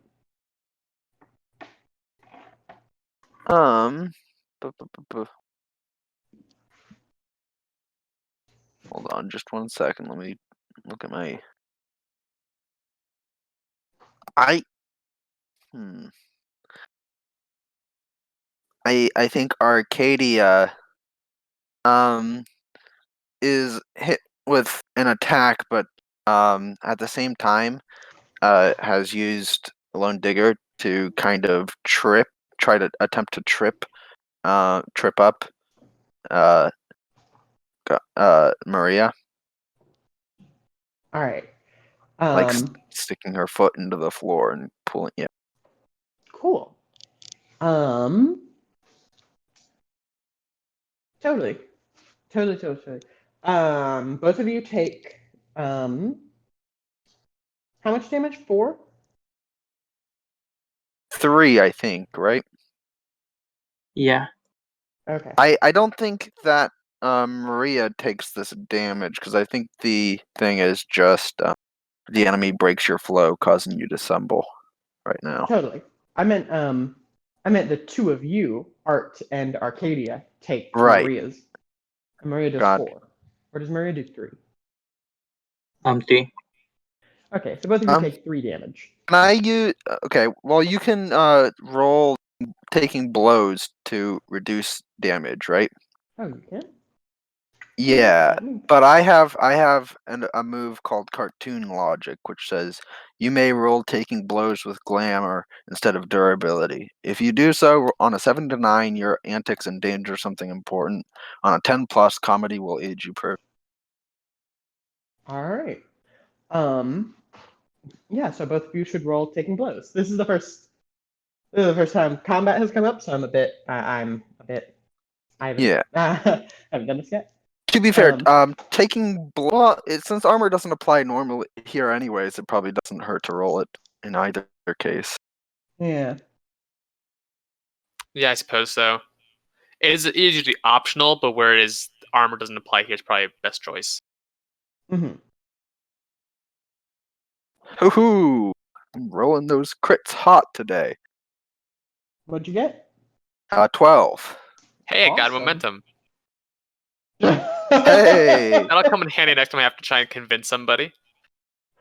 So on a 10 plus, reduce it by 1d4 and interrupt the flow of action, which happened.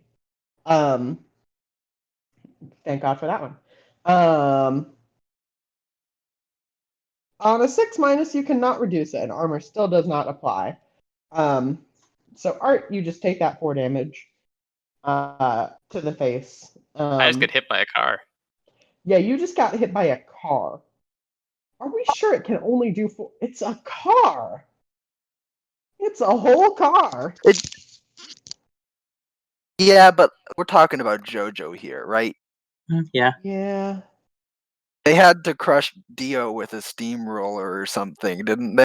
Vice versa, Dio was the one using the steamroller. Yes, that was Uh-huh. it.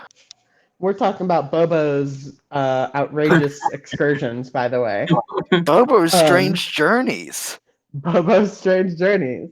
And his friend, Mio. All right. But yeah, sorry. I think how comedy aids me perfectly and also puts the enemy on the back foot is that when the car hits Arcadia, it's like that effect in like where it's just like a rubber ball has been hit and she just like hits the wall and then bounces off the wall like a ball of rubber just straight into Maria. Totally. And I think as you're coming at Maria, you see Maria's eyes are this pupilless, are pupilless. But once you hit Maria, the color comes back to her eyes. And And Maria, I'm just like, how did you BAM? and Maria, you are no longer hypnotized. Girl, Yeah, Arcadia's so did- shaking Maria like, you gotta come back to us, boss. Did I get them? Yeah, you hit them with the car really bad. No. That's Maria saying, "Did I get them?" Like referring Oh. to attacking the eyes back in the auditorium. Yeah. I think that you like it comes back to you slowly, like, oh yeah, and then I got hypnotized, and then I hit my friends with the car. Oh, oh, I didn't get the eyes, and and I hit you. Wow, sorry, that's really embarrassing. Hey, Sorry. I think Art got the worst of it, so Oh, did you roll your 1d4 damage Oh, damage yes. reduction? yeah, I rolled a 4. Sorry, I didn't. Oh, okay, so you're fine. Totally. Okay, so the PPI persons learned out how to get around the knocking the eyes off the wall thing, I guess. Say it again. Sorry. That's what you're saying. So the PPI persons learned how to get around the knocking the eyes off the wall, I guess.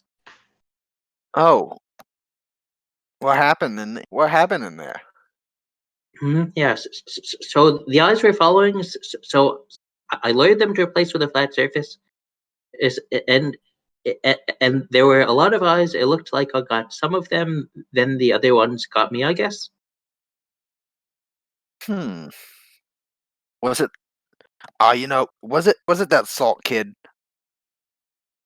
I have no idea. I knew it. I like cough behind them and like slowly stagger to my feet, like look over with like a bloody nose, and it's like, to the boiler room. Yeah, you guys are right in front of the door to the boiler room. But it appears to be locked. Maria, Okay. Yeah. So I'm going to break the door down. Hell yeah. There's a move, I believe.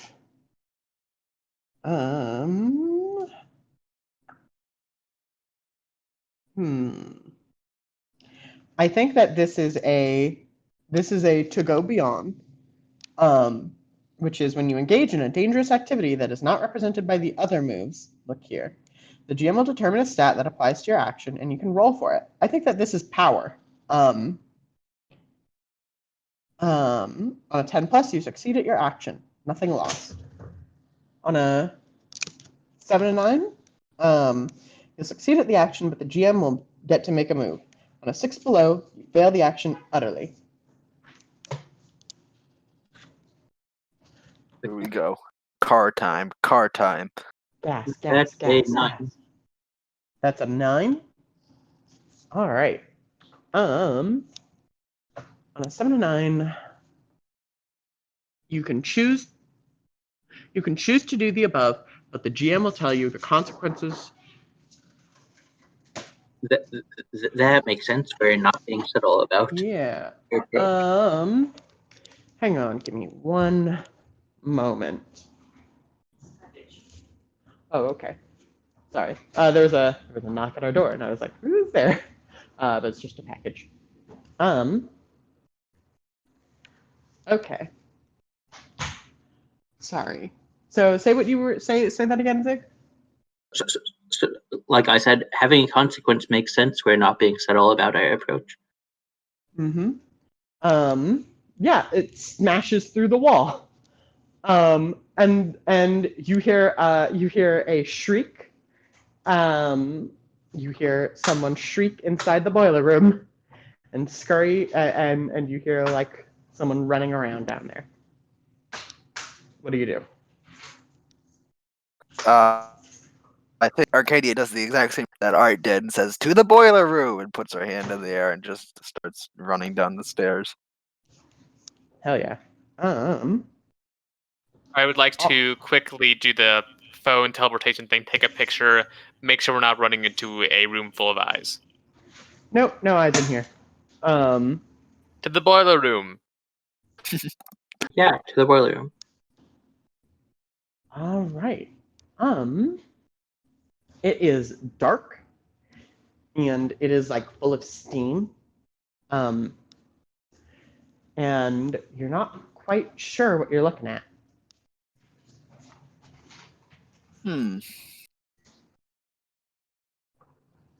Can Arcadia pull out her phone and flick on the light?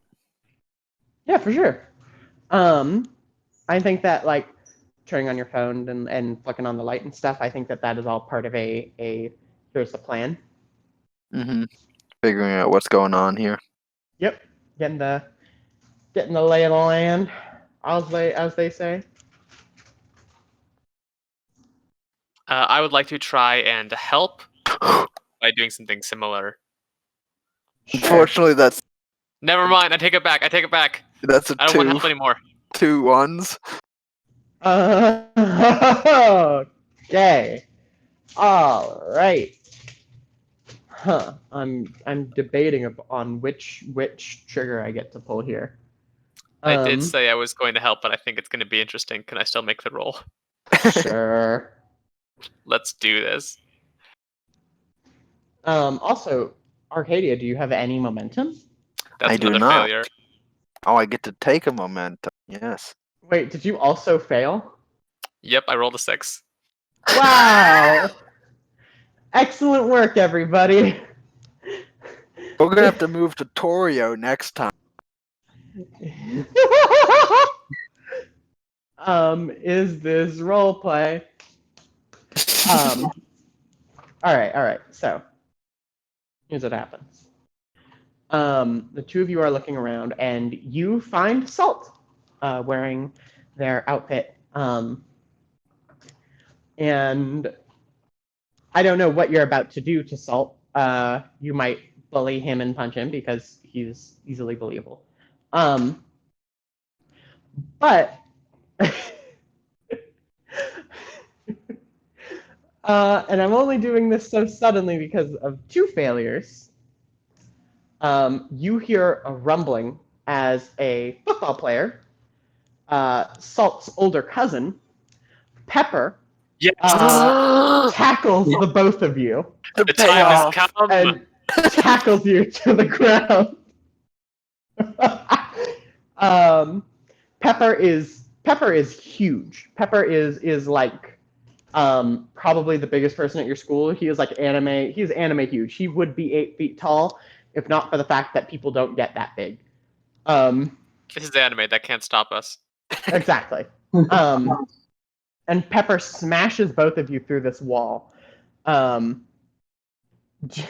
you guys want to roll taking blows? I would like to roll taking blows if possible. All right. How many injuries would we be taking? Just like how much damage is it going to do? This is going to do 8 damage. I would like to roll, please, as well. All right. Just looking at like my single one armor, and I'm like, maybe How not. much HP? All right. Real quick numbers moment. I didn't realize what the numbers in this game looked like. How much HP does everyone have? 16. Everyone has 16? Oh. I have maximum of 15 I have and a current 20. of 12. Mhm. Oh, So there are health thresholds though. Like health thresholds, I like I like half health and a quarter health. Oh yeah, this will bring us down Alright. to exactly. Oh no, if we don't. well, it will I bring you down got to armor half though. because of the threshold. Yeah, but Okay. if we use armor, then we would still have a threshold for our next hit, right? Not you would. Because not, it would bring it down not to Art. set. Oh yes, you are right. Yes. You would be fine. No matter what I roll, if I roll like a full success and then roll a 4 on the 1d4, I'm still going down to 8. Oh, that's nice. Yeah, I rolled an 8, so and I'm going to use cartoon logic. All right. How does cartoon logic impact this? Okay, so on a 7 to 9, your antics endanger something important. What do you think? Okay, I think what she does to affect this is gotta think of a funny way to avoid getting tackled by, or to minimize getting tackled by a giant football player. Also, visually, what this guy looks like is y'all know the Chad meme where it's like the guy with the really pointy chin and the triangle hair? Oh no, is he Chad? He's a Chad. Pepper is a Chad. And that's just what Pepper looks like. I think what happens is that when he comes down from the tackle, there's a giant grand piano to break our fall. What? Yeah, To break your fall, to break my body, same thing. Yes. Here's the thing, we is all that the must grand pay our prices. The grand piano would break your fall, except it's not actually the grand piano breaking your fall. It's your friend breaking your fall. Oof. So that is the thing that is broken, is some of your friend's bones. It's fine. I got like 150 of them. Bone juice. Bone hurting juice. All right.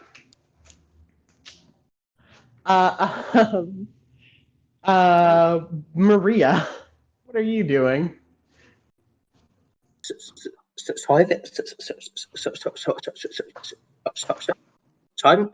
I'm going to guess that the football guy might be being mind controlled by the eye guy. So I'm going to use the same card to attack the eye guy. All right. Give me a roll. This is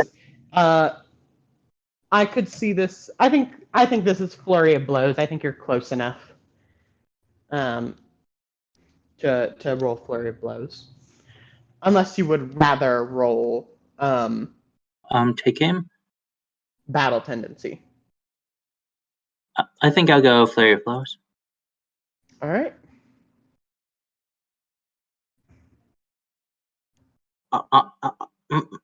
I'm also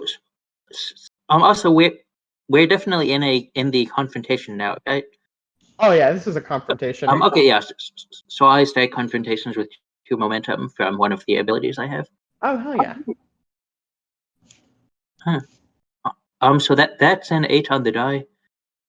So I think. So I think. So I think I use both of that to bring that to a 10. Awesome. On a 10 plus, you deal your damage to them or do an additional injury, and choose one of the options below. I, as the GM, am telling you to deal an additional injury. That's the play here. Yeah. So I will deal an injury and I will take damage in exchange. All right. So I think that I think that what this looks like is he gets line of sight on you, and you see all of his gross eyes. These ones don't have hypnosis powers, but the eyes that are on his face shoot little lasers. But they're weak lasers. He does about 5 damage to you. Not about. Yes. He does 5 damage to you. Weak. Weak. This is why That he is needs. the This is why he lowest- needs subtlety. That's the lowest damage threshold, by the way. Is 5. Okay. Yeah. Yeah. Mm-hmm, You yeah. and you deal an injury to him, and he gets hit by a car. He gets hit by a car, and passes out. So I have 2 armor, due to the extra armor from my playbook. So I will take 3 damage. All right.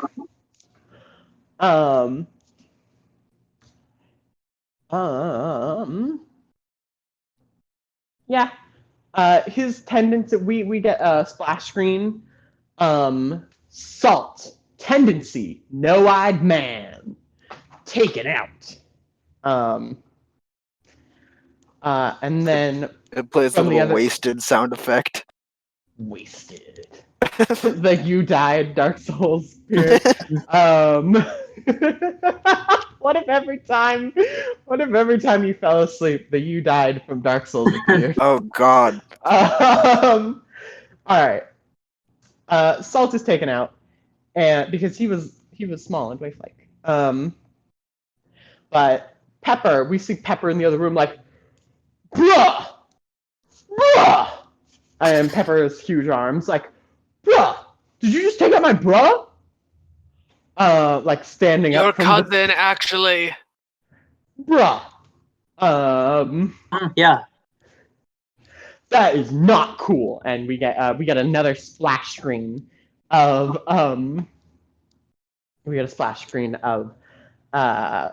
Pepper, enemy stand. Tendency. Fuck! Slightly distinct. Tendency name. I earned my life. So I say you are not cool. Bruh! And he's gonna charge you.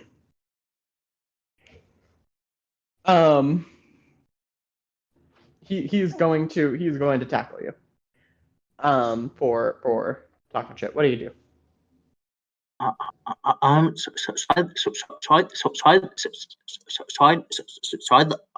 like to do a swift lean. So the previous guy had like sinks into the ground. Then another car like sticks out of the ground vertically like a barrier in front of him. Oh, dope. Yeah, give me a swift lean. When you attempt to dodge any negative physical effect, such as being tackled, roll By Chad. By Chad. Roll plus coordination. That is a 6. Oh. Chad smashes through the car, and tackles you to the ground. Did I just say Chad tackled you? You did call him Chad. I was gonna say this, but Pepper tackles you to the ground, and you for a moment see his stand as he tackles you. Tendency. Fuck! Tendency! God damn it! I love this game. I wish I didn't know as much about Jojo so I could just say the word tendency. the burden of knowledge. The burden of knowledge. Truly, ignorance is bliss. Truly. Fucking, where was I? We see Pepper stand. Yeah, for a moment you see Pepper stand. Fuck! Tendency! God damn it! You tricked me on that, Alex! Oh, I said stand. Oh no. It's okay. You see Pepper's tendency, which is it appears to be like a suit of not a suit of it is like football padding all over his body that like appears to like give a little distance between or like when he crashes through the car, it like appears to shield him. And then he tackles you to the ground, and it hurts really bad. You are going to take 10 damage. It's okay. Not, and I will go for taking blows. All right.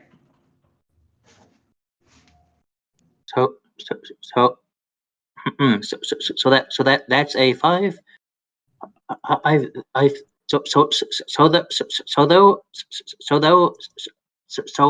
I do have a playbook ability that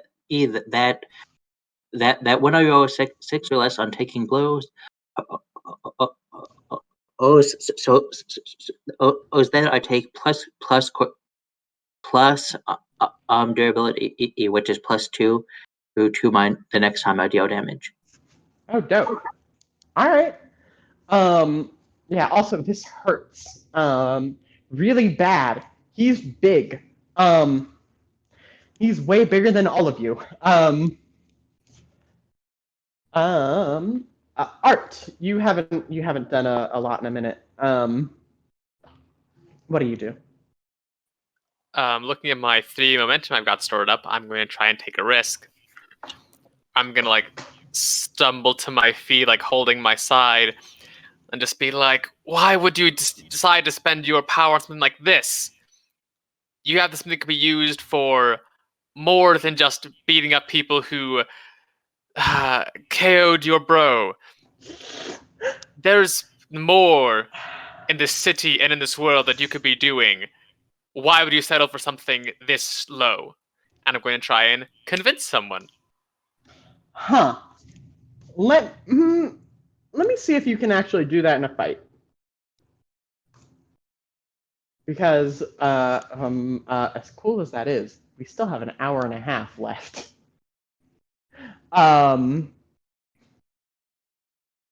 Convince.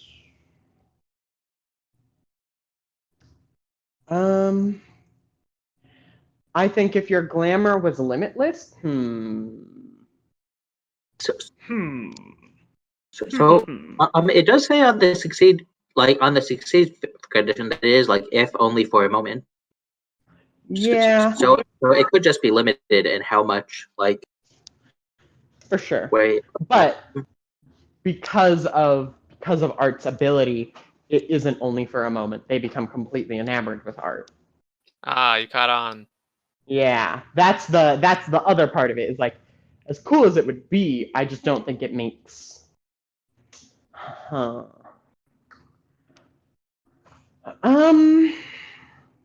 You're totally within your rights as a GM to say, no, I don't think that works. Try something else. You can try and do this later.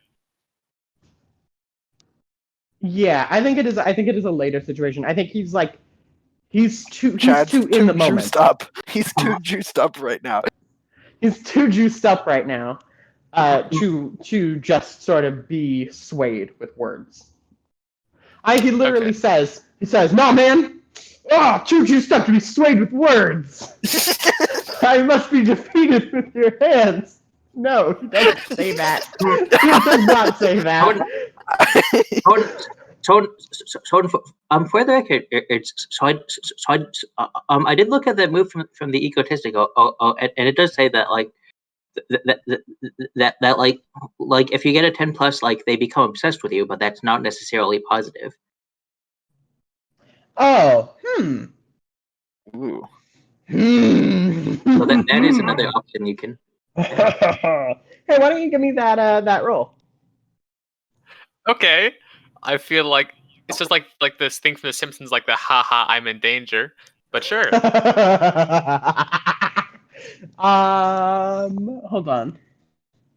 I will give you. I'll give you. I'm giving you disadvantage on this roll. So you're gonna do 3d6, and you're gonna drop the highest die. If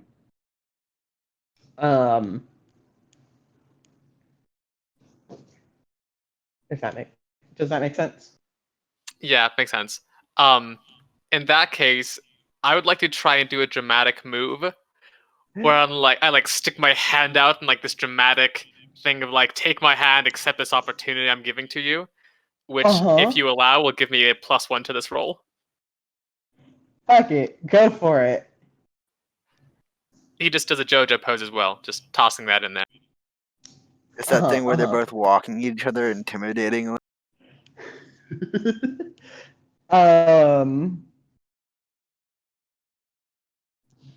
All right, give me that roll. Okay, so that is a 3 into 2 because I'm rolling with disadvantage, which is a 5. Plus 3 brings it to 8, and I will spend my momentum to bring it up to an 11. Oh wow! All right. I don't know if I want to be. I don't know if I want to be mean. Yep. It does mean that to start off with, the convince move says they're brought around to my way of thinking, if only for a moment. They're also now entranced by me, wanting to grow closer to me and learn more about me, which could be positive or negative. But then also, because I have the What is impressive the name of move this from the Rapturous, it's just a starting move of the egotistical.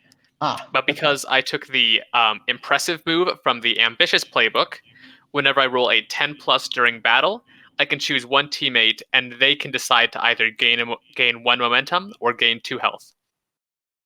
All right, and I'm going to choose both of your teammates, or just I only choose one. I'm going to choose Maria.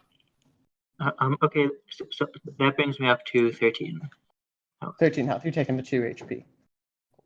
Yeah. All right. You know, it's weird. This is like the first time other than Dungeon World, this is the first non-Dungeon World PBTA game I've played that has HP, like actual like HP. Yeah. Which threw me for a bit.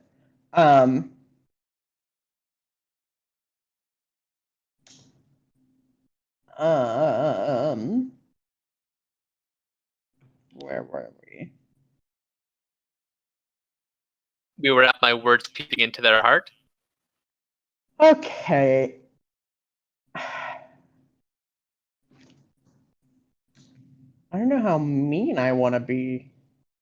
Go full mean. It's a one shot. I can take it. Yeah. All right. I have 8 health. I cannot take it. Do your worst anyway. I cannot take it. Did you meet your threshold? Yes, Your otherwise I would attack? be at 4. Okay.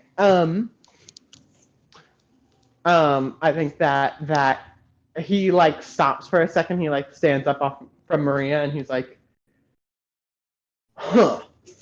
Maybe man, why was I out here anyway?" And he like starts to think it over. And there is a moment here. If anyone wants to get in a cheap shot at this guy, I now is the time. I want to take this opportunity to have a boxing glove shoot up out of the ground and hit him in the nuts. Yes, excellent. Cheap shot. Do you think that counts as using my weapon in a comedic way? 100%.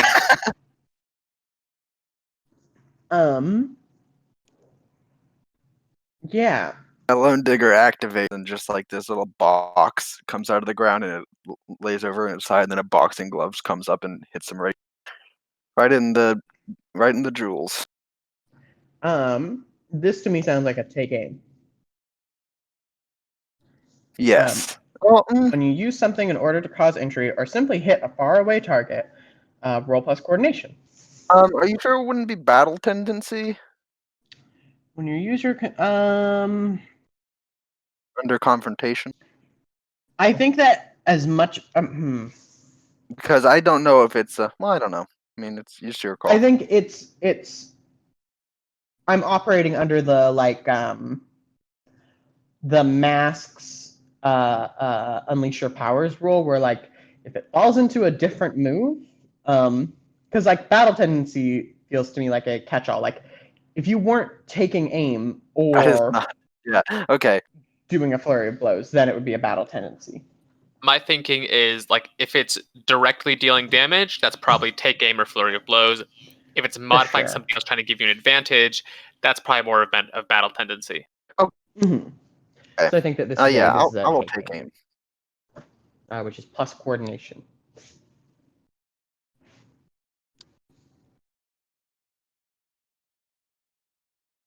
And I'm going to spend my momentum to bump that up to an 11. Awesome.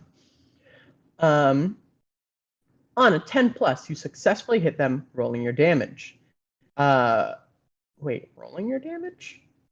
You successfully hit them, dealing your damage. It says. Sorry. Wait, where does it say dealing on your end? On the PDF, on the Tendencies and Glamour PDF under Take Aim. Okay. Mine might- says rolling as well, actually, and I know Yeah. this is like the most recent version. I don't know. I'm looking at the moves and playbooks library version.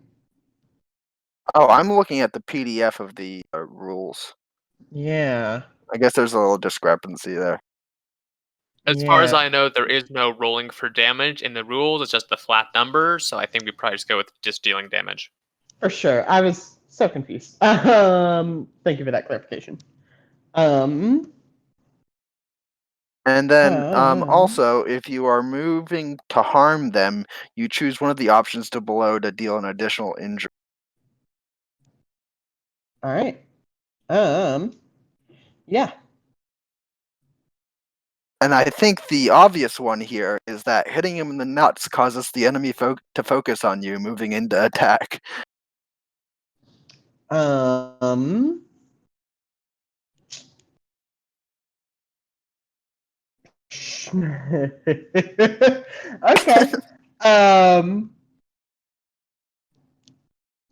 You get him. You get him real bad in the nuts, and he doubles over. He's like, "Oh, my jewels, my precious coin purse."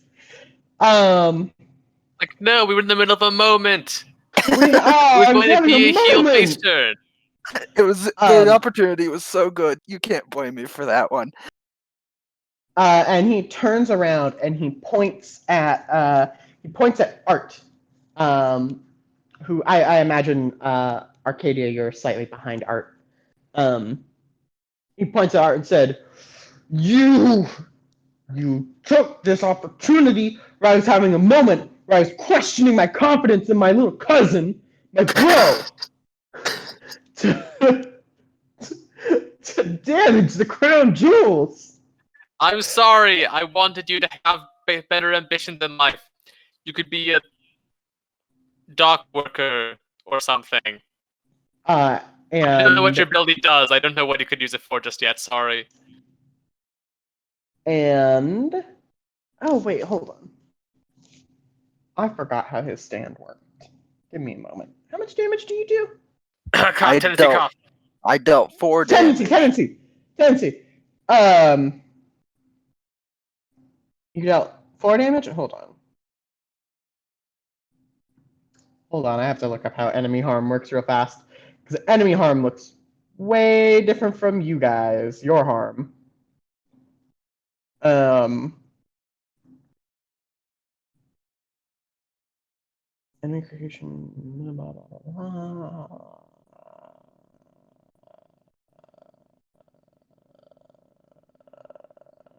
As far as I can tell, it's like a clock instead of 10. So 10 damage is like 1 serious injury, and like 3 serious injuries is like fulfilling like a 3-step clock to bring him down. Yeah. On my end, it is. Sorry to be pulling back the curtain so much. I built these without understanding how much damage you guys could do. I thought you guys could do comparable damage to the bad guys. No, we can't. I think they're built with the idea in mind that it'll be like a group of people against one of them or something. Which is what's happening. But we're just getting steamrollered anyway. Yeah, road rollered. Road rollered up. Right. Hits 10. Oh wow. Okay. All right. So how much damage did you? This feels unfair. I dealt 4 damage. All right. Okay. 4 out of 10. All right. Don't worry. This will all be edited out in the podcast version of this. Oh no. Yeah. So you deal 4 damage, and where were we? His tendency, when you hit the crown jewels, there is like an you see the football armor like surround him, and his like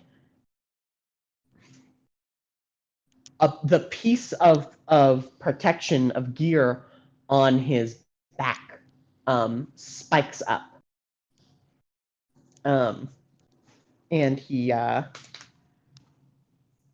it still hurts him, but it spikes up. You just notice that when he gets hit, and then he tackles. He moves to tackle Art again, thinking that Art was the one who hit him really bad. I say nothing but stare judgmentally at Arcadia as I proceed to get tackled again.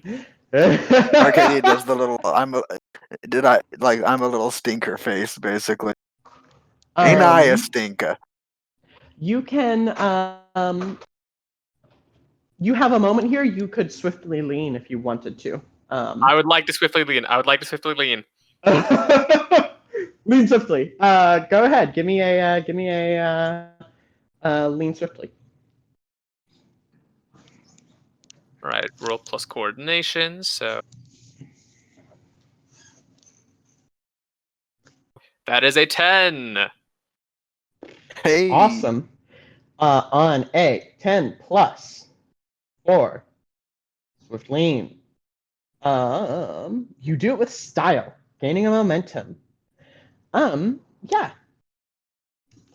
The what does this look like? I think he's like coming in to tackle me. I've seen this before. So really quickly, one of like little yarn threads from 1 Peter 2:17 darts out, like just like grabs his shoe and like sucks that in, which kind of puts him off course, and it's like jump to the other side as he like swerves past me, and like reach back and like put his shoe back on. Oh, sick. Okay, that's the style. The style is the shoe goes back on, and he like crashes into a boiler. Yeah. Maria, he has crashed into a boiler just now. What do you do? So, since he clearly has a tendency that makes him extra durable, I'm going to drop a car on him from the ceiling. Oh, okay. That. Oh, wait. Let me real fast. Let's just rewind. He crashes. He crashes into this boiler. I'm imagining that he like goes past Arcadia, right? Into this boiler. Arcadia, who I'm imagining is still sitting on this piano. Well, I mean, I think she would have like got enough from the piano instead of just laying in there, but like near it, yeah. Yeah. And he crashes into this boiler behind the piano. And when he crashes in the front, all of the football armor on his back extends out and hits you. Okay. You can. This is light harm. This is just a light harm. It's still 6 harm. But you could choose to roll taking blows if you wanted to. Yeah, I think I'm gonna roll taking blows. Mm-hmm. And this is part of the fallout from your earlier take aim. To be clear. All right. Give me your taking blows as the cartoonish. That's an 11. Nice. So I think comedy aids me perfectly by Now, when comedy aids you perfectly, does that mean that the damage is negated? No, that means that I still take I remove 1d4. Wait, let me look at the taking blows just real quick just to make sure. I Well, got so this here's right. my thing. When I was looking at that move on your end, it appears to be a different move instead of taking blows. Hmm? I think. DM. I'm gonna see if I can DM Dusty real fast. And now, word from our sponsors. Yeah, let me see if I've gotten any. I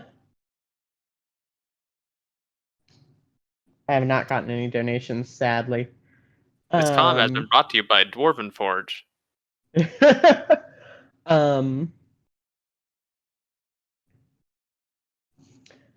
Okay, you should roll the damage reduction for now. I'm fine rolling it that way.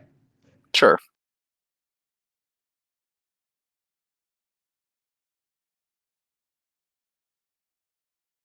Hey, I got a 4 on my Nice. reduction. Awesome. So you only take 1 harm from that?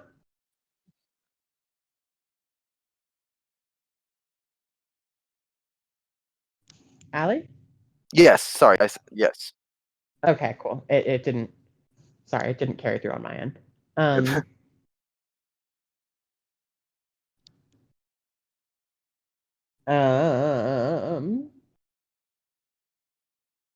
Where were we?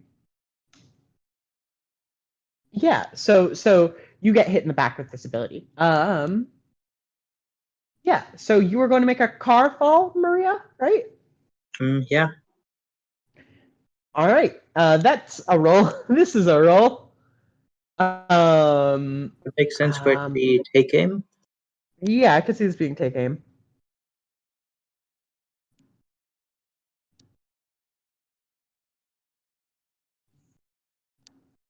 Give me that roll. So that's a 9. And I will use momentum to bring that up to a 10. Awesome. Hold on, I'm still typing out my message to Dusty.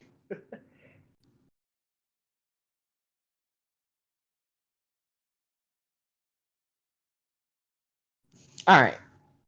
Take aim. On a 10 plus, you successfully hit them, rolling your damage. If you are rolling to harm them, you can choose one of the options below to deal an additional injury. So your base damage is 4, right? From your bellicose ability? So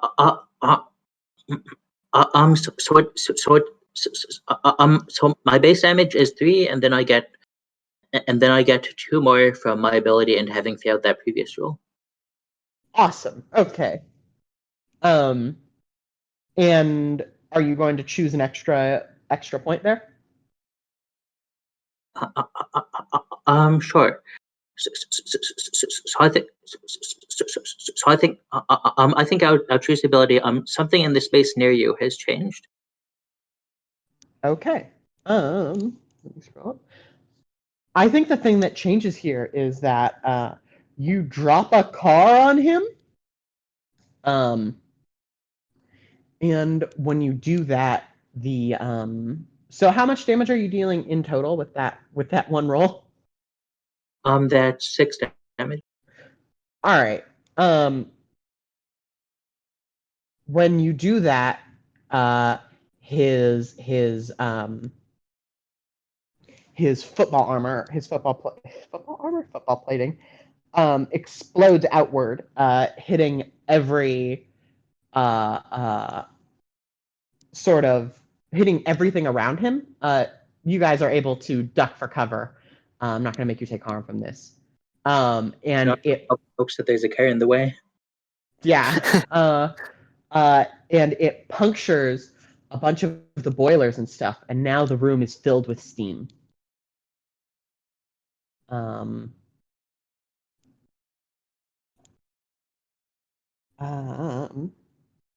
Maria, it's been a moment since you've done anything.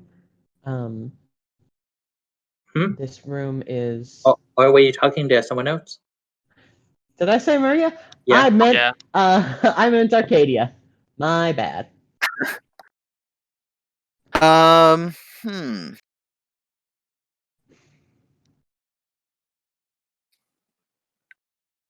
So the steam is filling the room.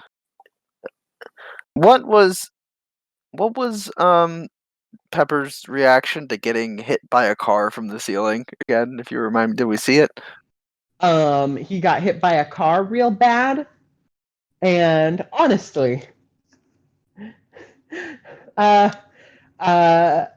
really hurts to get hit by cars. I don't know if you've ever been hit by a car. Is he is he like pinned there? Did we see something, or did just the steam kick up immediately? No, I think the steam kicked up too quickly.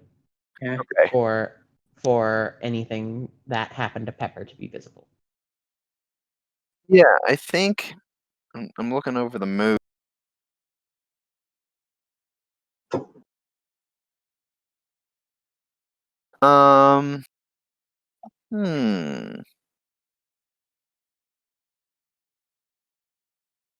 I think I'm going to try to.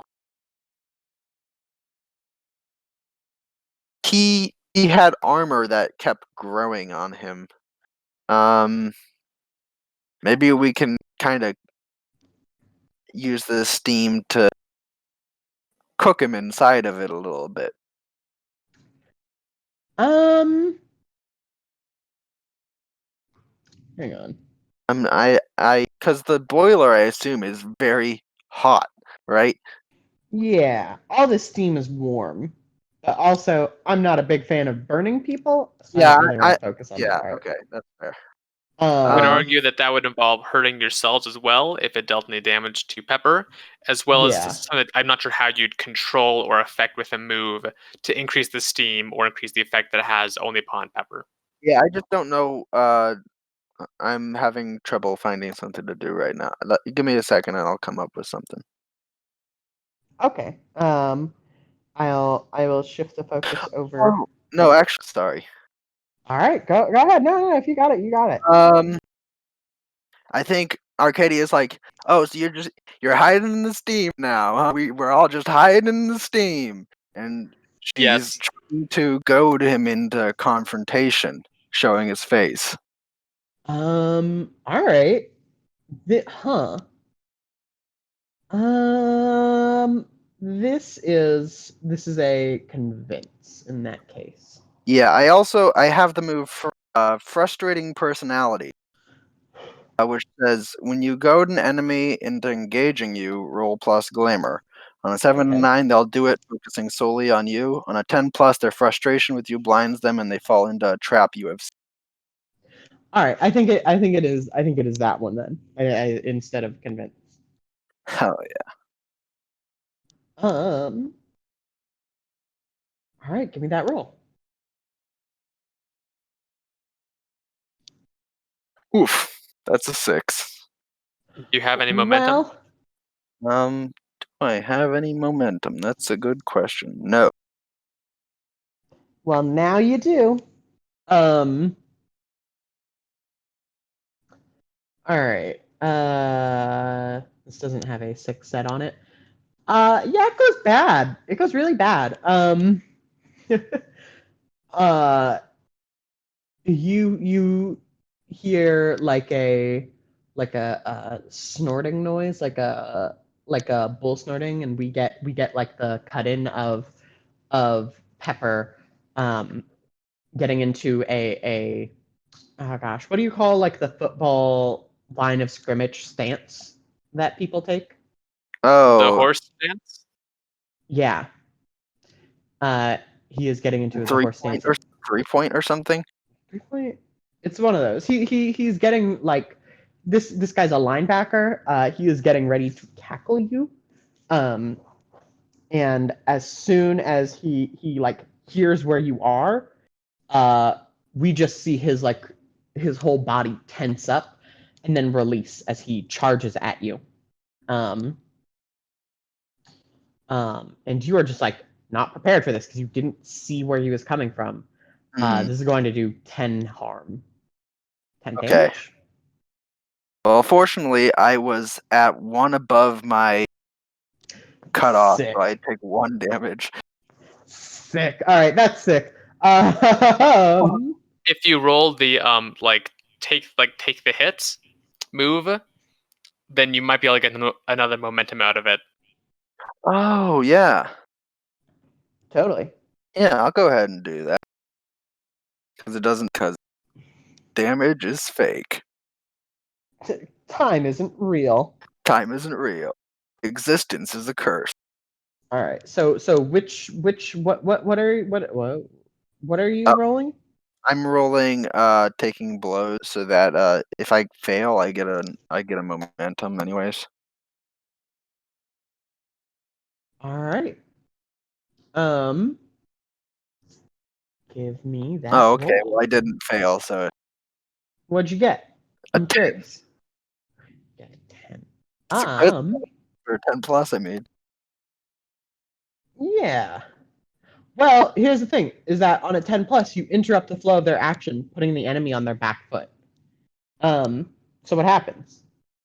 I think Pepper commits way too much to tackling Arcadia, right? Like on Totally. some level, just full kind of with the blinders on. So I think that he is not paying as much attention to everything else as he should. If that makes sense. I don't know if that's a good interpretation of that. Yeah. Sorry. Say that out loud to me again. I was Oh, trying to read something. he kind of like focuses in too much on Arcadia, like in tackling, like it's an overstretch on his part. Because tackling means that we're both on the ground, briefly at Yeah. And then I see. And now everyone kind of can hear where he is. Yeah, and he is All right. on the floor presently. Yep.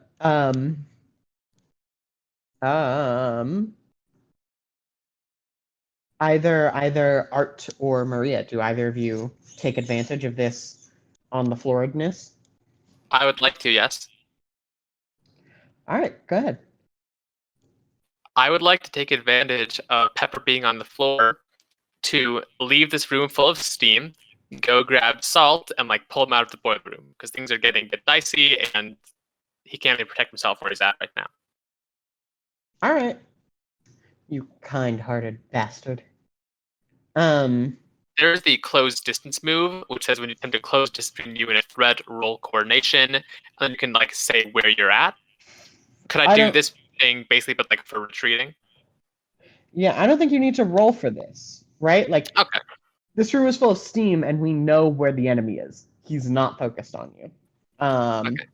Clearly, my Raptress move did not do good enough then. No. Listen, a lot of people are trying to draw a lot of attention. All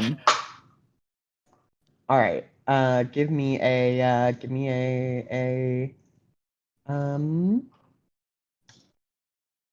what was I going to say?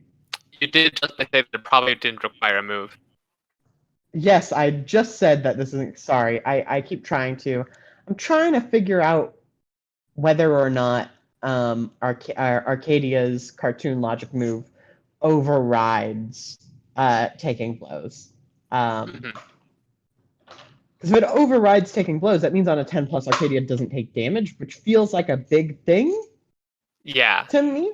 I think it's just because at least on my sheet it says that you roll. Oh, I just got a message from Dusty that is how that works. Really? Whoa. Yeah. Wild. But all right. But that means that they on 10 pluses don't get put back on their put on their back foot. So on a 10 plus, but you I take don't no take any damage. damage though. Yeah, you don't take any damage. So we're gonna reframe the scene really quickly. Pepper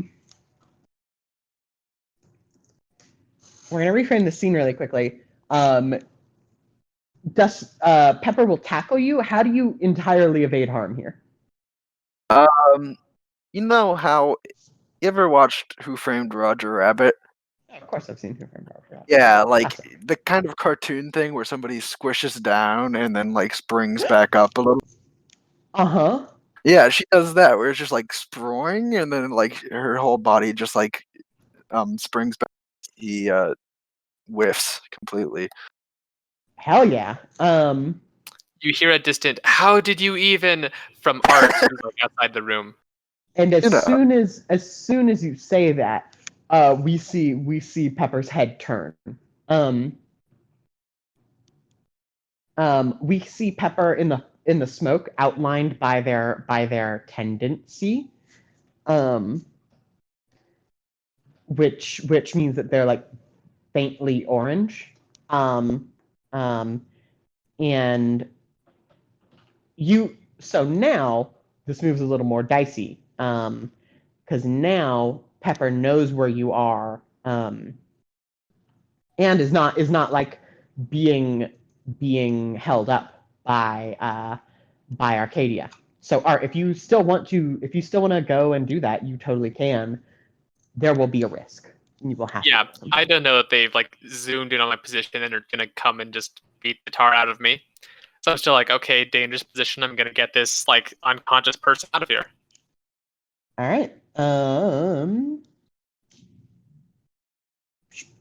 So I think that this is, like you said, I think this is a closed distance. Well,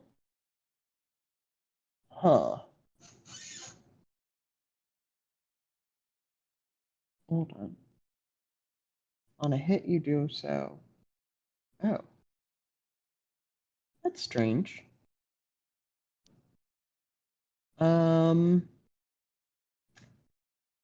This might not be a closed distance, because I'd be open Salt is no longer to a go threat. beyond. Yeah, I think this might be a to go beyond. When you engage in a dangerous activity that is not represented in other moves, look here. The GM will determine a stat that applies to your action, and you can roll for it. On a 10 plus, and well, we'll see what you get. I think that this is, let me look at the stats again. I think that this is, this is coordination. This is speed and grace. Yeah, seems like it.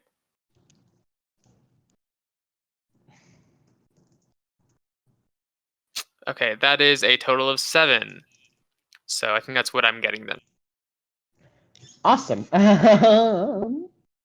On a 7 to 9 for To Go Beyond, you succeed at the action, and the GM will get to make a move. On a 6 minus, you fail at the action utterly. You did not get a 6 minus. I read too far.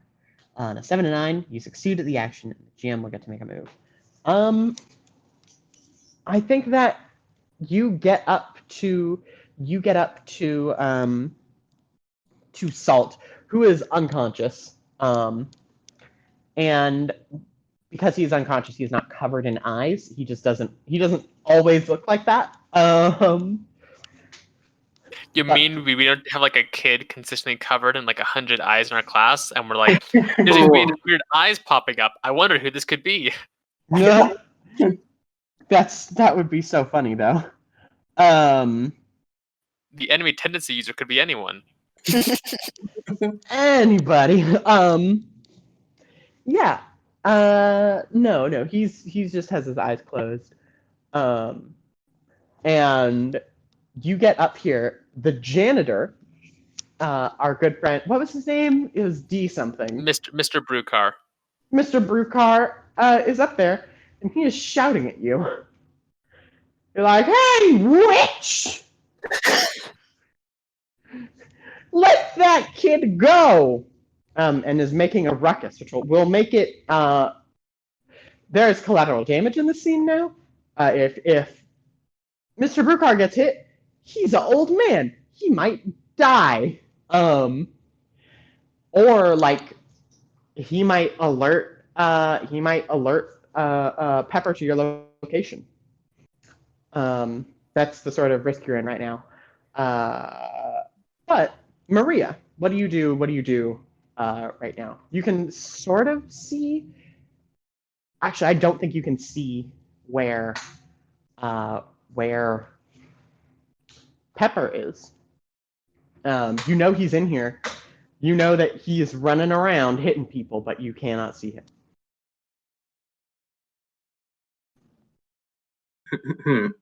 So, do I know where anyone else is? Probably not. The room is full of smoke. I think that, like, you know where they were a second ago, but, like, that doesn't help. Okay, so I think, I think I'll head towards the entrance of the room to see if I can get a better view from there. One moment.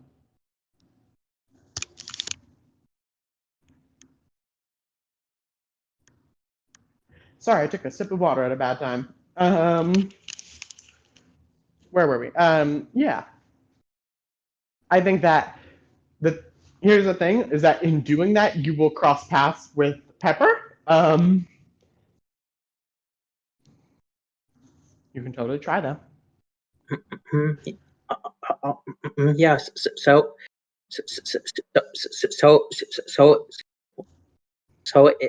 if I cross paths with Pepper,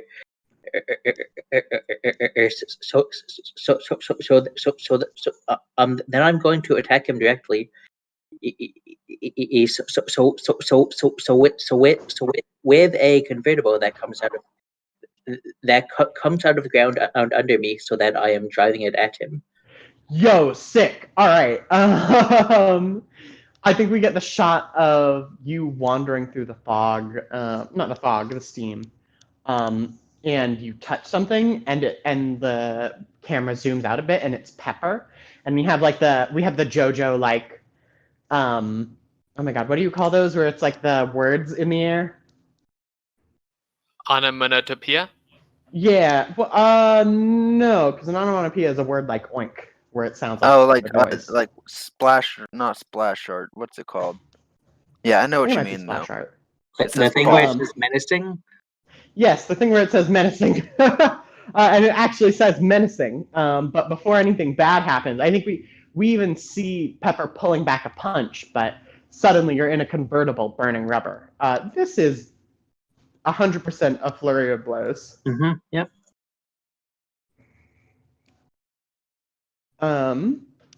Yeah. That's an 8. All right. For flurry of blows on a 7 to 9. On a 7 to 9, on a 7 to 9, on a 7 to 9. Blah. On a 7 to 9. Here's the plan. Hold on. On a 7 to 9, choose one of the below in addition to dealing your damage. For the audience, those are you take damage in exchange, your attacks fail to connect, and the enemy breaks your flow, causing you to stumble. So I think it makes sense to take damage in exchange, since I'm charging directly at a super strong guy. Mm-hmm. All right. How much damage do you do? That's 3. All right. Okay.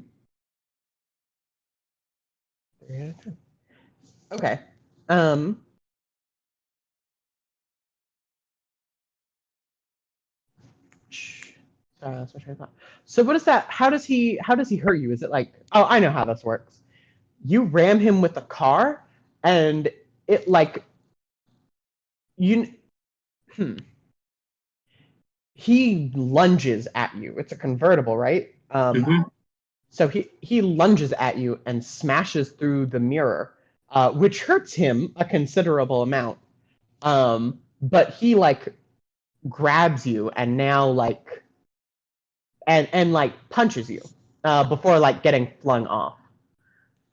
Also, for the audience at home, imagine this room is just really big enough for a car. We spent far too much money of the budget on this like singular. You know how big boiler rooms are. You know. Car size. It's actually like small parking lot. No, I'm kidding. It's a secret underground layer. This school.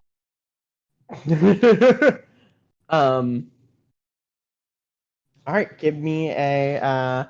Do you want to roll to reduce damage? It's 8 damage, by the way. Yes. All right. Give me that roll. Okay, that's an 8. That's an 8. Okay, so that reduces it by 1d4. Yeah, simply reduce it by 1d4, and the flow of battle carries forwards. Okay, so that's a 1. All right. Well, that means that you still take 7 harm, which is a lot. How's your health looking? It was at 13 before.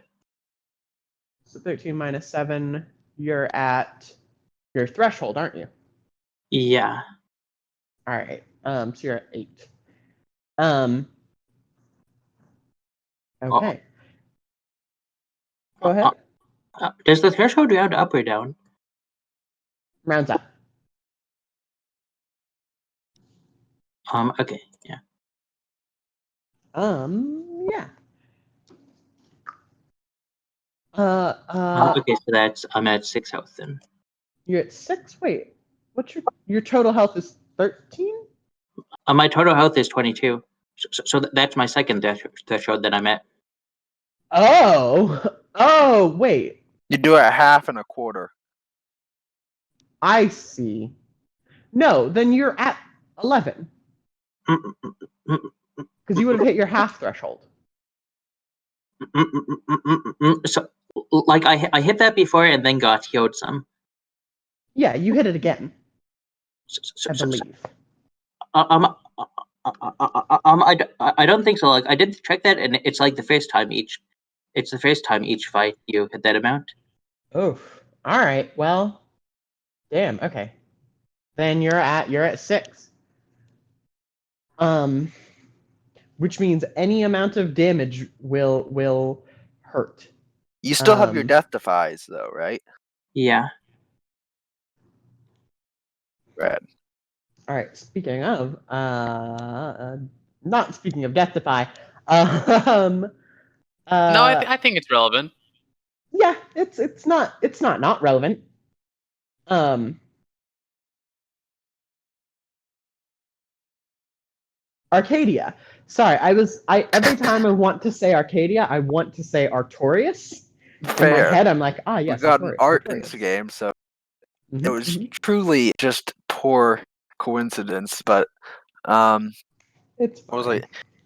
yeah, I think Arcadia sees that things are this Pepper's a lot tougher. So I think what Arcadia and like seeing what he does to Maria, Arcadia pulls out her sketchbook and scribbles a little box, and inside the box writes PNS causing trouble in boiler room, and uses brother swing from earlier to drop a note on the principal's chair. It's not a bad. It's a good call. All right. I think we got a shot of Miss Pendragon. Um, mesmerized. Oh no, she's not mesmerized by this eye. She is like recollecting herself. She's like rubbing her temples, and then this note drops onto her head, or not onto her head, but onto her desk. She opens it and stands up immediately and begins to march to the boiler room. Um, she will arrive shortly. Um, where were we? Blah, blah, blah. Uh, uh, hey, Art, you're in a bad spot. I'm in a better spot than I was 30 seconds ago, and will be in another 30 seconds. I'm just ignoring Uh-huh. Mr. Brucar's ranting and just like, this person is hurt, I'm resisting arrest, you can only take me if you bring the principal here, she will handle me directly. Please tell her this person and another person, Pepper, in the room are both witches or He, tendencies, as you'd say, and I head back inside. he, he hits you with a wrench. Take one arm. He's like, I'm not letting any witches get past me. I've been cursed That's before. nice. That's why I'm a janitor. No, just kidding. All janitors have been cursed by witches. As a janitor, I can definitely confirm this. Wait.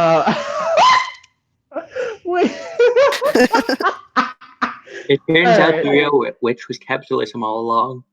The real witch is capitalism all along. He bonks. And he is not gonna let you like out of this door. And we hear, I think, as this like argument is happening, we see on the other side of the room, we see Pepper like stand up and get back into that 3-point / horse stance. Could I make a roll to try and like get away from Mr. Brucar and get back into the boiler room? Yeah, I think that this is a lean, swift lean. Well, all right. If you do that, Mr. Brucar will be hit by this tackle. Oh, so this is I'm going to be charged by Pepper. If I get out of the way, just a straight line there. Yeah. Well, if that's the case, I'm going to shield. You're going to shield Mr. Brucar. Yeah, All right. I guess so. What does that look like? And salt, presumably. Yeah, both of them. Try to think of how to do this. Okay, let's see if I can do it like this. So, when you need to protect someone from danger, what's their ability? Can I roll first and then say what I'm trying to do? Sure. It'll just depend. Like, is this a good idea or a bad idea? Of like how to defend them. Oh, okay. Sure, give me that roll. That's a 4. So what's the bad idea that you had? I protect them with my body.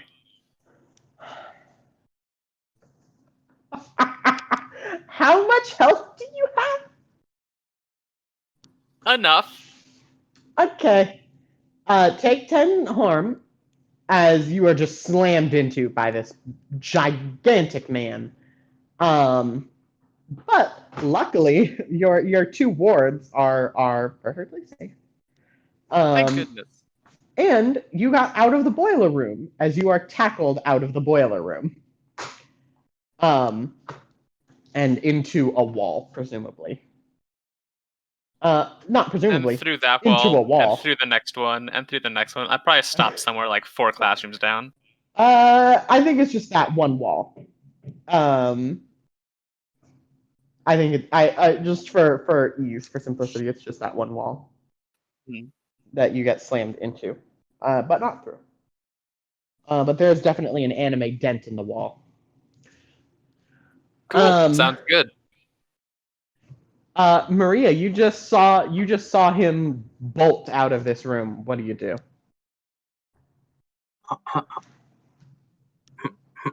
So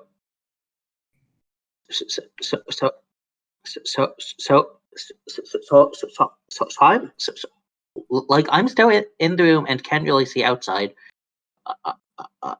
So since I don't know where people are, they like I'll pursue on foot for now.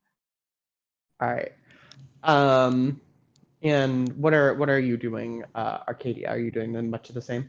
Yeah, chasing, trying to, I guess, closing distance would be the. All right. I think we get a confrontation with the 4 of you outside. What's your health at? Like actually though, what's your health at? I guess everyone, but starting with Art, who seems to be also in big danger. I hit my serious injury threshold, so I'm currently at 4 health. Cool. Arcadia?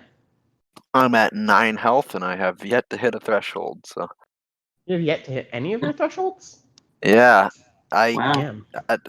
There's 10 plus is really just not doing damage was great actually. Yeah. So I'm at 6 health. All right, and you're at your second threshold. Yeah. All right. And so we see 3 very badly bloodied and bruised faces, and one just perfectly fine. Arcadia. Hey, that's why I got high glamour. I got to roll up in style. Hell yeah. What do you guys do? The floor is open. I want to. Well, I'll leave it for somebody else's. I think go for it.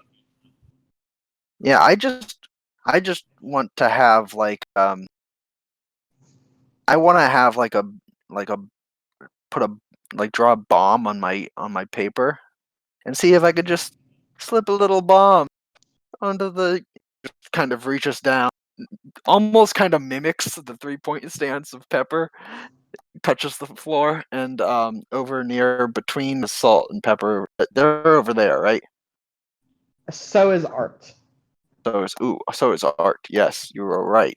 Yeah, and it's like a school hallway. If a bomb blows up in a school hall, don't say Yeah, bomb but in it's a not. school. It's not like a realistic. It's like a cartoon bomb where it's got that like little Okay. fuse on it. Yeah. And also H does have the unconscious Salt. Oh yeah, Salt is unconscious.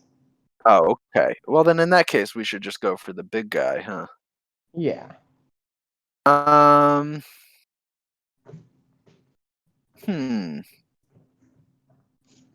want to try to.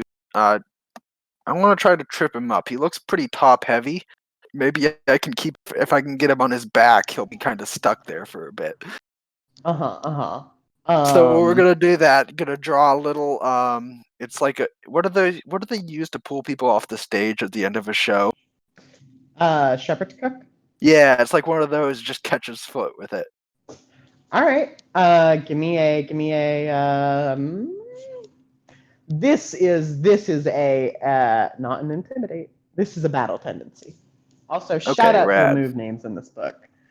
It's very battle tendency. Good one, particularly because. Yeah. Mm-hmm.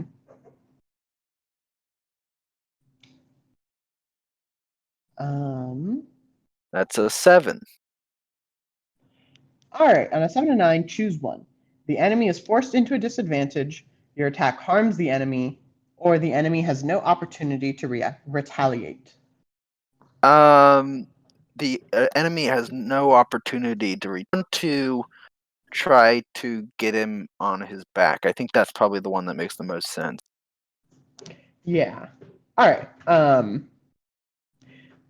Oh, I get to choose one. Yes. Yeah. I could see it being the enemy is forced into a disadvantage, but if you don't want the enemy to be able to retaliate, that's also fine. No, maybe forced into a disadvantage is the better wording. Get him kind of All right. Disadvantage is also like a mechanical benefit for whoever attacks next. Yeah, that makes a lot more sense. But that does mean that because he has an opportunity to retaliate first, what happens if he were to pull on this shepherd's crook? Like, I mean, it's a material thing, right? So he would be able to pull the shepherd's crook. Like he would have it in his hands. Okay, is Lone Digger holding the other end of the shepherd's crook? Like, yeah, the you can holes? You can see like on the floor beneath him, Lone Digger's hand is still a little bit like up. All right. He is going to like fall in such a way that he slams down on Lone Digger's hand, and I don't think this does like HP damage to you. But you like one of your hands is just crunched. Yeah. Right. Totally. The curse of the friends at the table's related stream strikes again. Yep. Both games I've been in have had hands get cut off.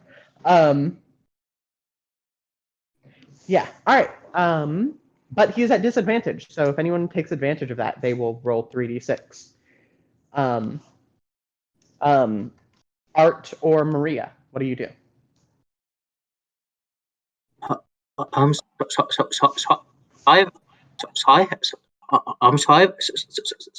a thing I'd like to do.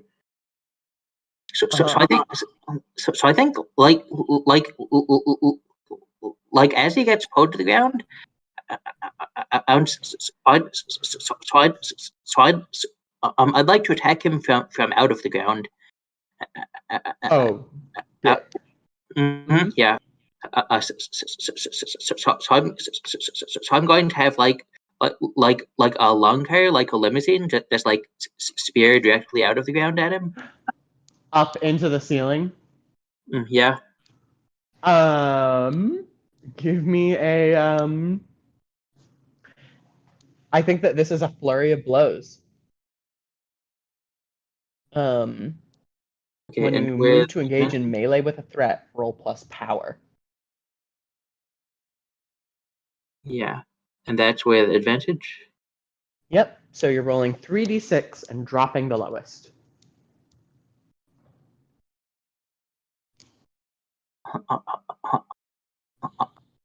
Okay, so dropping the lowest, that is a 12. Yo! Ooh. Yo! All right. On a 10 plus, deal your damage to them or do an additional injury and choose from the options below. I think I'll just deal my damage probably, since I'm at very low health.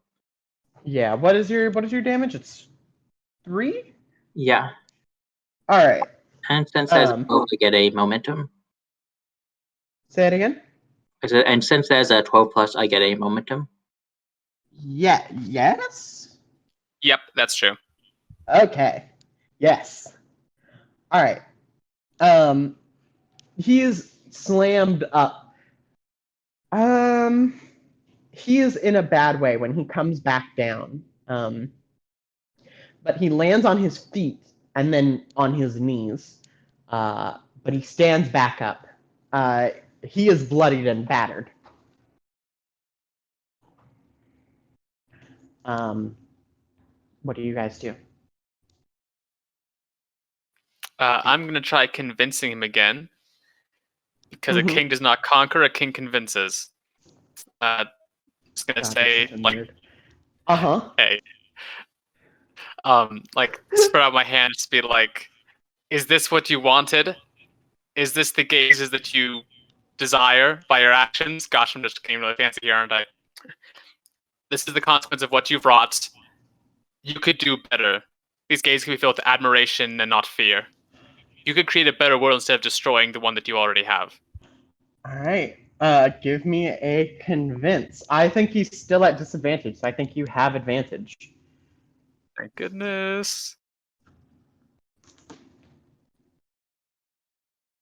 And that is a 13. Yo! All right. On a 10 plus, your words creep into their heart, and they see things from your perspective, if only for a moment. And your egotistical move, kneel to me. Nope. Rapturous? Yeah. Yep. They become entranced by you, wanting to grow closer to you and learn more about you. Most of the time, this will be positive. However, you don't always want more scrutiny. The scrutiny fascination might bring. As well as, this is a 10 plus during combat. Maria, you can take another 2 health or a momentum.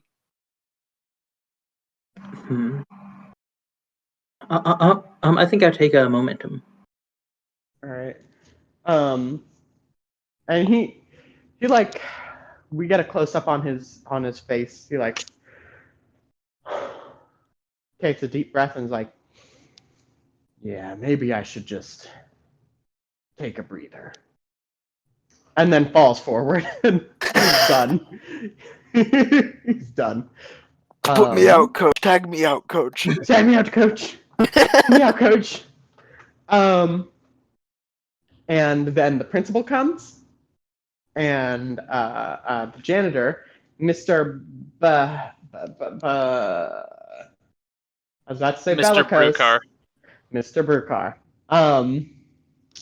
Mr. Brucar is immediately put to sleep, and the three of you feel a little drowsy for a moment. And I think we're in like wrap-up mode. Like, how does this resolve? You guys have done structural damage to the school. Does the principal? Oh, sorry, I don't remember what her name was. Pendragon. Yeah, does Principal Pendragon know how to cover up things that happen because of tendencies? Yeah, I mean, no one thinks that it was a Sharknado when it was obviously a Sharknado. We have a professor named Mr. Professor Dr. Sharknado. His name is Frognado. That's how they were able to cover it up. Yeah. What? Describe to me what that looks like. I think that's like, the boiler room. There was a problem with the pipes in the boiler room, and a large explosion. I think the next day we have off school because they think there might have been a gas leak or something. That made everyone think there were eyes. Yeah. And just cars coming out of the floor. Yeah. Wild stuff. They fire the lunch lady because she obviously put drugs in the food. No, that's a mean one. No, I don't think they fired. I think the lunch lady, Madame, what's like a funny stand user? Tendency user name. Legally, Madame Legally Distinct. Madame Legale. Oh no, it's gotta be Akeb, right? Oh God, yes, Miss Akeb. She does not get fired. She rules. Yeah, she's the best. Man, I should have named her Principal Eb. And then at the end, you can call me Ache. Damn it. Whatever. We still got it in there. All right. Anything else? What are like the wrap up shots from the other two? I kind of have two that I want to do, if I can get away with it. You could, if your audio wasn't being weird, if you could deal with that for 1 sec. We will do. Be back soon then.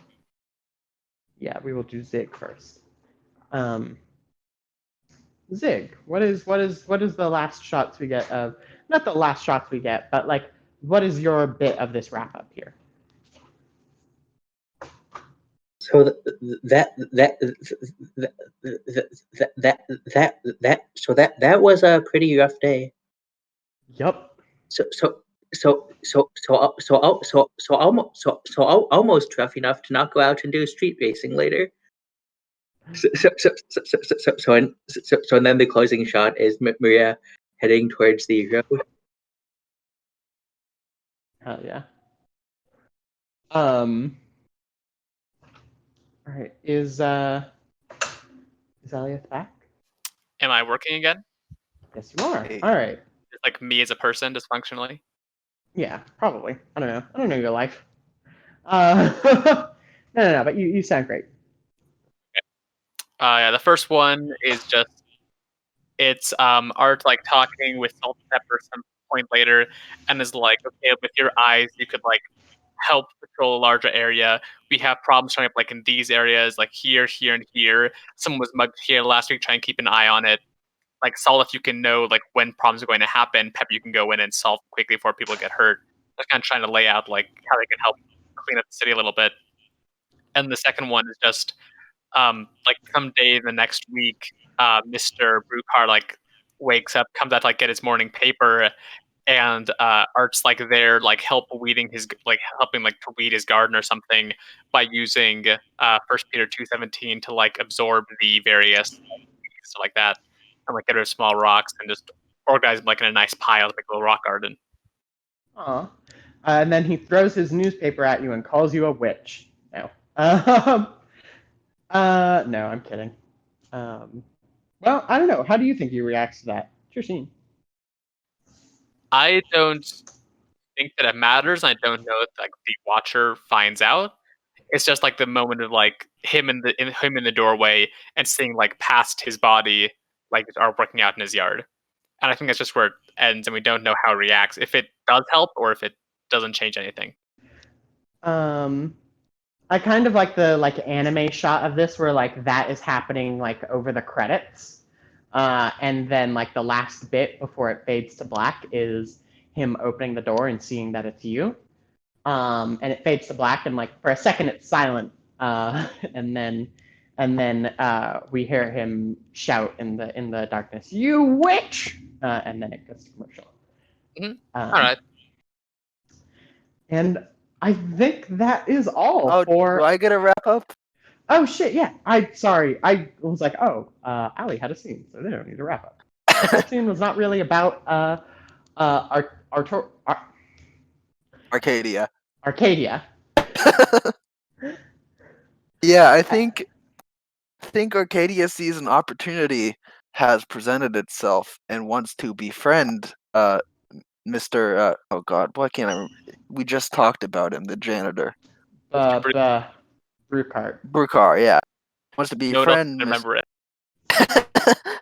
wants to befriend Mr. Brewcar. Maybe get some access to places that she definitely should not have access to.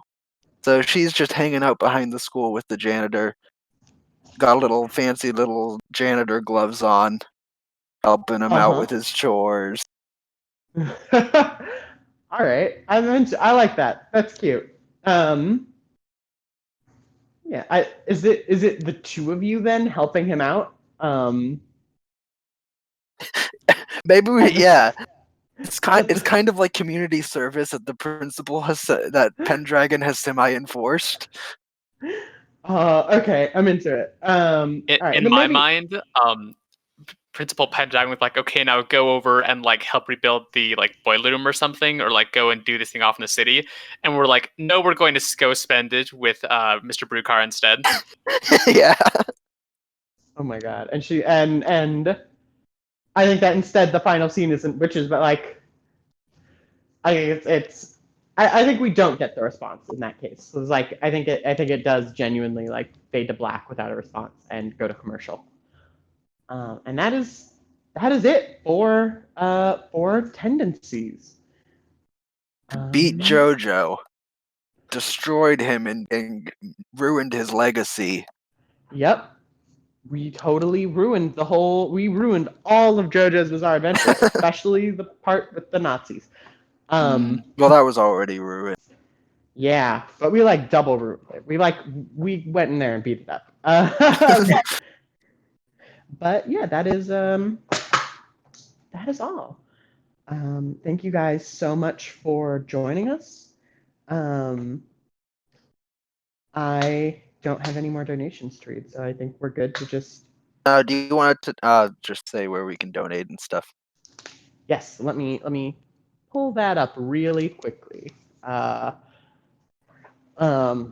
you have it quicker than me, go ahead and read it out.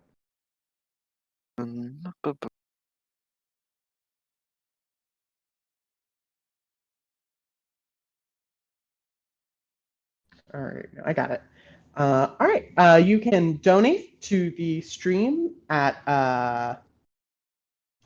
tinyurl.com/BLM donor card, or you can split the donation between 70 different BLM causes at tinyurl.com/split70. Then email us a screenshot of your donation to rollplusjustice@gmail.com to be shouted out on stream and added to our donation tracker.